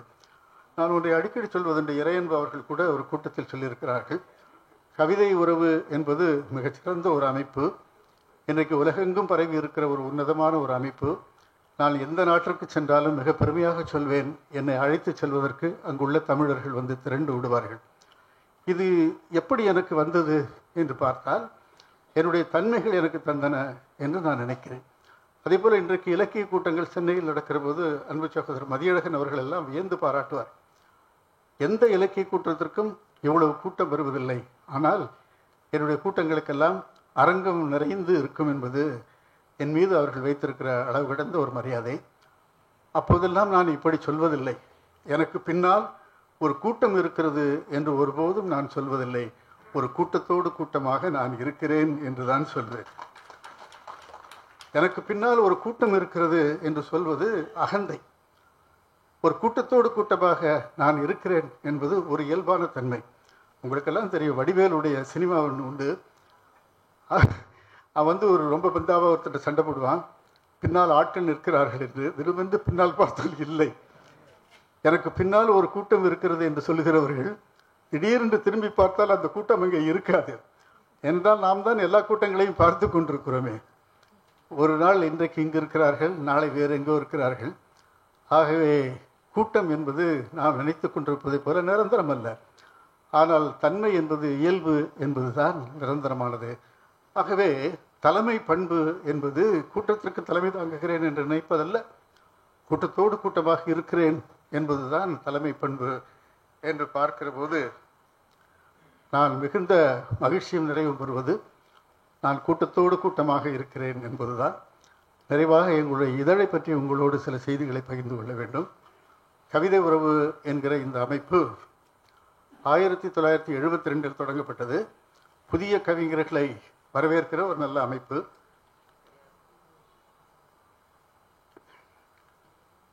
இன்றைக்கு இருக்கிற திரைப்பட பாடலாசிரியர்களில் பலர் கவிதை உறவு இதழில் எழுதியவர்கள். இன்னும் சொல்ல போனால் கவி பேரரசு வைரமுத்து அவர்களுக்கு முன்னால் திரைப்படத்தை பார்த்தவன் நான். ஆனால் வங்கியில் பணியாற்றிய ஒரு காரணத்தினால் நான் திரைப்பட பாடலாசிரியராக சோபிக்க முடியவில்லை. கவியரசர் கண்ணதாசன் அவர்களோடு பழகிய நட்பு என்பது ஒரு பெரிய நட்பு. கவியரசர் கண்ணதாசன் அவர்களை பற்றி சொல்லாமல் இருக்க முடியாது. ஒரு செய்தியை சொல்ல வேண்டிய என்னுடைய முதல் நூல் உனக்காக ஒரு பாடல் என்கிற ஒரு நூல். இது தொலைக்காட்சியிலும் வானொலியிலும் வந்த இசைப்பாடலுடைய தொகுப்பு. அந்த நூலுடைய மொத்த பக்கமே 32 தான். நன்றாக யோசித்து பாருங்கள், 32 பக்கங்கள் உள்ள நூல். அதை ஆக்கி பரந்தனாமார் என்கிற ஒரு அறிஞரிடம் கொடுத்து அணிந்துரை கேட்டேன். நான் ஒரு வங்கி அதிகாரி, தமிழ் கற்றவன் இல்லை. ஆகவே அதில் ஏராளமான எழுத்துக்கள் பிழை இருந்தன. இந்த பிழையோடு நான் அணிந்துரை தந்தால் நன்றாக இருக்காது, இவற்றை திருத்தி கொண்டு வாருங்கள் என்று சொல்லிவிட்டார். நான் ஒரு 1000 காப்பி அச்சடித்து விட்டேன். அந்த பிழைகளை திருத்த வேண்டும் என்பதற்காக அத்தனையும் கிழித்து போட்டுவிட்டு புதிதாக அந்த பிழைகளை திருத்தி அவரிடம் கொண்டு அணிந்துரை வாங்கினேன். இது கிழித்தல் நம்பர் 1. அடுத்தது கவியரசர் கண்ணதாசன் அவர்கள் இந்த நூலை வெளியிடுவதற்காக வங்கி எங்களுடைய அலுவலகத்திற்கு நூலகத்திற்கு வந்திருந்தார். அதுக்கு முன்னால் அதனுடைய அட்டையை எப்படி செய்வது என்று நான் யோசித்த போது என்னோடு ஒரு அன்பு சகோதரி ஒருவர் பணியாற்றினார். அவர் சில விளம்பர நிறுவனங்களுக்கு மாடலிங்காக பணியாற்றுகிறவர், அழகாக இருப்பார். அவர் ஒன்றும் செலவு செய்ய வேண்டாம், என்னுடைய படத்தை நான் தருகிறேன், நீங்கள் அட்டையில் போட்டுக்கொள்ளுங்கள் என்று அவர் சொன்னார். அதை போட்டு உனக்காக ஒரு பாடல் என்று தலைப்பும் விட்டு 1000 அட்டைகள் அச்சடித்து விட்டேன். ஆசையாக என்னுடைய மனைவியிடம் காட்டேன். இது நன்றாக இருக்கிறதா என்று கேட்டேன். இது நன்றாகவா இருக்கிறது என்று அவள் கேட்டாள். இதெல்லாம் எனக்கு நல்லாவா இருக்குது? அலுவலகத்தில் பணியாற்றுகிற ஒரு பெண்ணுடைய படத்தை போட்டு உனக்காக ஒரு பாடல் என்கிற ஒரு தலைப்பையும் போட்டு நல்லாவா இருக்குது என்று அவள் கேட்டபோது அந்த நல்லாவா இருக்கிறதுங்கிறது வேற. ஆக அந்த 1000 காப்பி அதையும் கிழிச்சு போட்டாச்சு. இது கிழித்தல் நம்பர் 2. முதலில் பிழைகளை திருத்தி மாற்றியது 1, 2வது இந்த அட்டைப்படங்களை கிழித்து போட்டது 2, 3வது கவியரசர் கண்ணதாசன் அவர்கள் நூலை வெளியிட்டு விட்டு சென்றார்கள். அந்த விழாவில் மொத்தம் வந்திருந்தது 15 பேர் தான். ஒரு அற்புதமான ஒரு விழா. மிகச்சிறந்த பேச்சாளர்கள் சு சமுத்திரம், புத்துநேரி சுப்பிரமணியம், TN சுகி சுப்பிரமணியம், சுகி சிவத்துடைய தந்தையார், பொன்னடியான், இப்படி பல உன்னதமான பெரிய மனிதர்கள் கலந்து கொண்ட விழா. தலைமை தாங்கியது எங்களுடைய வங்கியின் தலைமை பொது மேலாளராக இருந்த மார்கபந்து அவர்கள். ஒரு அற்புதமான ஒரு விழா. ஆனால் அந்த கூட்டத்திற்கு வந்தவர்கள் மொத்தம் 15 பேர். அதில் பேச்சாளர்கள் 8 பேர், பார்வையாளர்கள் 7 பேர். என்னுடைய மனைவி கூட அந்த நிகழ்ச்சிக்கு வரவில்லை. இந்த நிகழ்ச்சியில் கவியரசர் கண்ணதாசன் அவர்கள் 1 மணி நேரம் வாழ்த்தி பேசினார்கள் என்பது எனக்கு கிடைத்திருக்கிற பெரிய பேர். இதை விட ஒரு பெரிய சிறப்பு, அவரை மறுநாள், விழா முடிந்த மறுநாள் சென்று சந்தித்து நன்றி தெரிவிக்க பழங்களோடு சென்றிருந்தேன். ஒரு செய்தியை என்னோடு பகிர்ந்து கொண்டார். ஏற்பாடு உங்களுக்கு தெரிவிக்க வேண்டும் நினைத்திருந்தேன், இப்போது சொல்கிறேன் என்று சொன்னார். அவர் அதே பெயரில் உனக்காக ஒரு பாடல் என்கிற தலைப்பில் ஒரு நாவல் எழுதியிருக்கிறார். 5000 படிகள் அவர்கள் அச்சடித்து விட்டார்கள், அச்சடித்து விட்டார்கள். முதல் நூல் நீங்கள் எழுதுகிறீர்கள், உங்களுடைய தலைப்பும் நியாயமானது. ஏனென்றால் எல்லாரீஸ்வரி பாடிய உனக்காக ஒரு பாடல் பாடி உள்ளம் அலைமோதும் உனையெங்கும் தேடி என்கிற பல்லவி.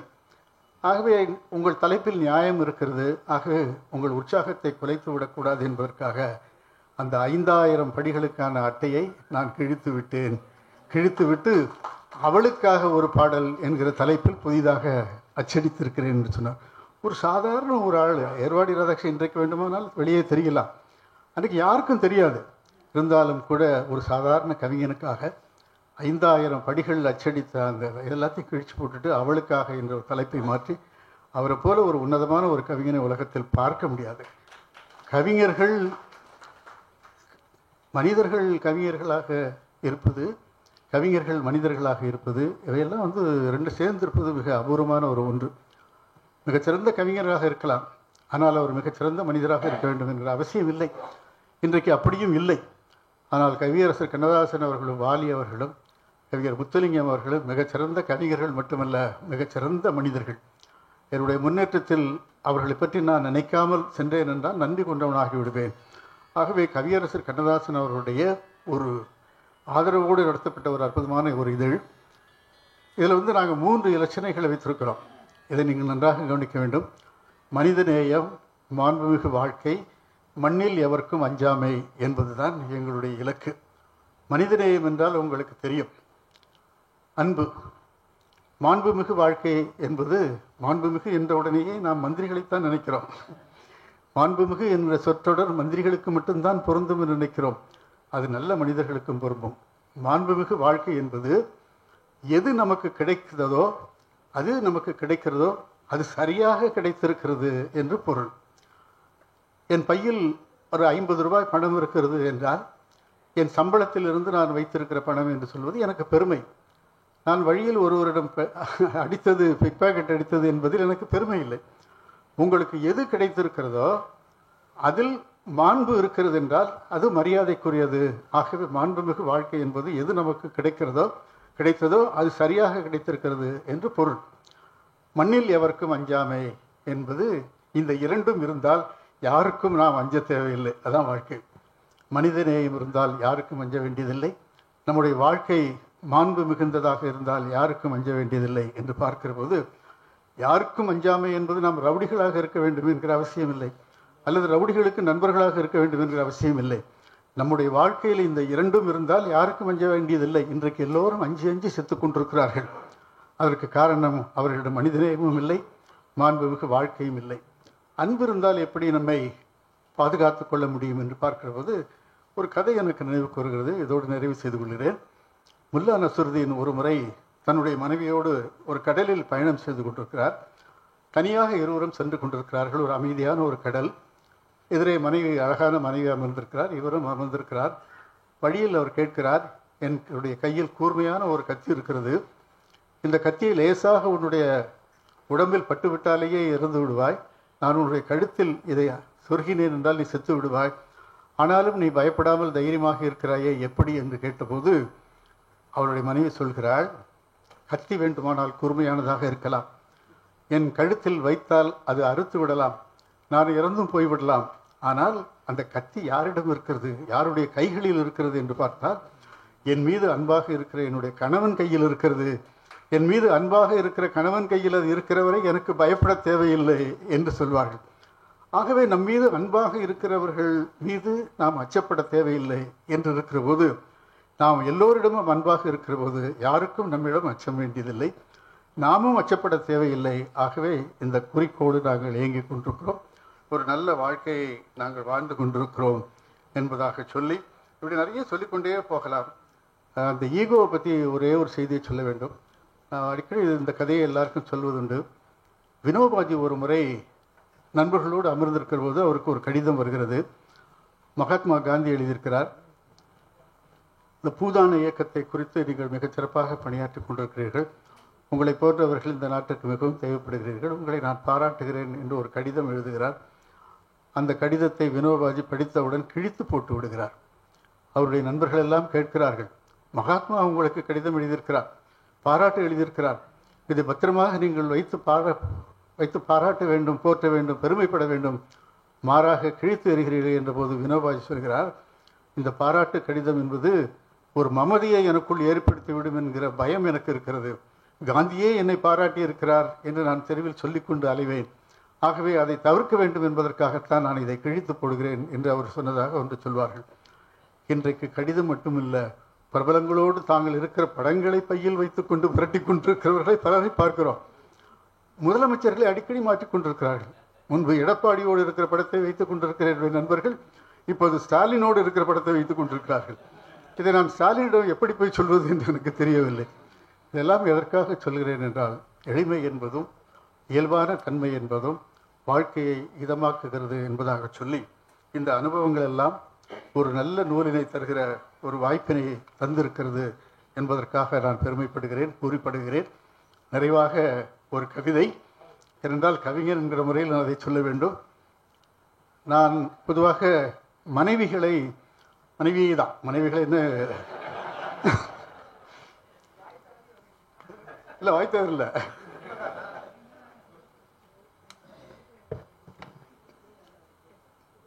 மனைவிகளை நான் இரண்டாவது தாய் என்று சொல்வதுண்டு. தொலைக்காட்சியில் நான் வாசித்த இந்த கவிதை அப்போது பெரிதும் பாராட்டப்பட்ட ஒரு கவிதை. சிலருடைய வாழ்க்கையில் சில மாறுதல்களையே ஏற்படுத்தியதாக தொலைக்காட்சிக்கு அவர்கள் கடிதம் எழுதியிருக்கிறார்கள். இங்கே இருக்கிற அன்பு சகோதரிகளுக்கு அதை நான் அர்ப்பணிக்க ஆசைப்படுகிறேன். இந்த கவிதையை படித்து முடித்தோன்னு ஒரு செய்தி சொல்கிறேன். என் இரண்டாவது தாய், என்னை பெற்றவள் தாய், அவளிடமிருந்து என்னை பெற்றவள் நீ. என்னை பெற்றவள் தாய், அவளிடமிருந்து என்னை பெற்றவள் நீ. இப்படி இருவருமே என்னை பெற்றிருக்கிறீர்கள். என்னை குழந்தையாய் பெற்ற தாய் குழந்தையாகவே உன்னிடம் ஒப்படைத்தாள். காலமெல்லாம் என்னை சிறையிட்டவள் நீ. விடுதலையாக விரும்பாத விசித்திர சிறைவாசம் நீ. உன்னை தலையணை மந்திரம் என்பது தவறு. தலைமுதல் என்னை தினம் இயக்கும் எந்திரம் என்பதே சரி. இப்போதெல்லாம் திருமணத்திற்கு பிறகுதான் எல்லோரும் காதலிக்கிறார்கள். திருமணத்திற்கு பிறகுதான் எல்லோரும் காதலிக்கிறார்கள், தெரியாமல் காதலிக்கிறார்கள். நானும் அப்படித்தான். ஆனால் காதலிப்பது உன்னை மட்டுமே.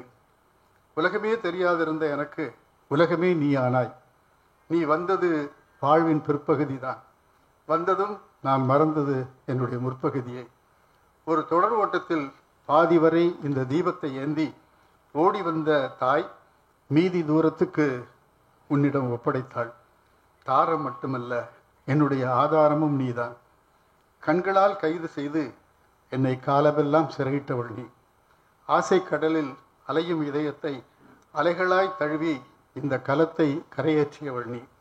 அணைக்க மட்டுமே அறிந்திருக்கிற ஆண்களை, அணைக்க மட்டுமே அணிந்திருக்கிற ஆண்களை அணையாதிருக்க அருள்கிறவர்கள் நீங்கள். என்னை பிரதி எடுத்து பிள்ளைகளாய் தந்தவள் நீ. வம்ச விருட்சம் ஆண்களால் அல்ல, பார்த்து தருகிற உங்களால் தான். பெறுகிற வெற்றிக்கு பின்னால் பெண்கள் என்கிறார்கள். பெறுகிற வெற்றிக்கு பின்னால் பெண்கள் என்கிறார்கள். வருகிற வெற்றிக்கு முன்னாலும் பெண்கள் தான். முன்னால் இருந்தாலும் சரி, தாயாக முன்னால் இருந்தாலும் சரி, மனைவியாக பின்னால் இருந்தாலும் சரி, பெண்ணாய் இருப்பதுதான் உண்மை. முன்னால் தாய், பின்னால் தாரம். அன்னையால் எனக்கு உயரம் வந்தது, பெண்மையில் உன்னால் உயர்வுகள் வந்தன. அன்னையால் எனக்கு உயரம் வந்தது, பெண்மையில் உன்னால் உயர்வுகள் வந்தன. இன்னொரு முறை நான் பிறக்கிற போது நீ முதல் தாயாக இருந்தாலும் மகிழ்ச்சி, இரண்டாவது தாயாக இருந்தாலும் மகிழ்ச்சி.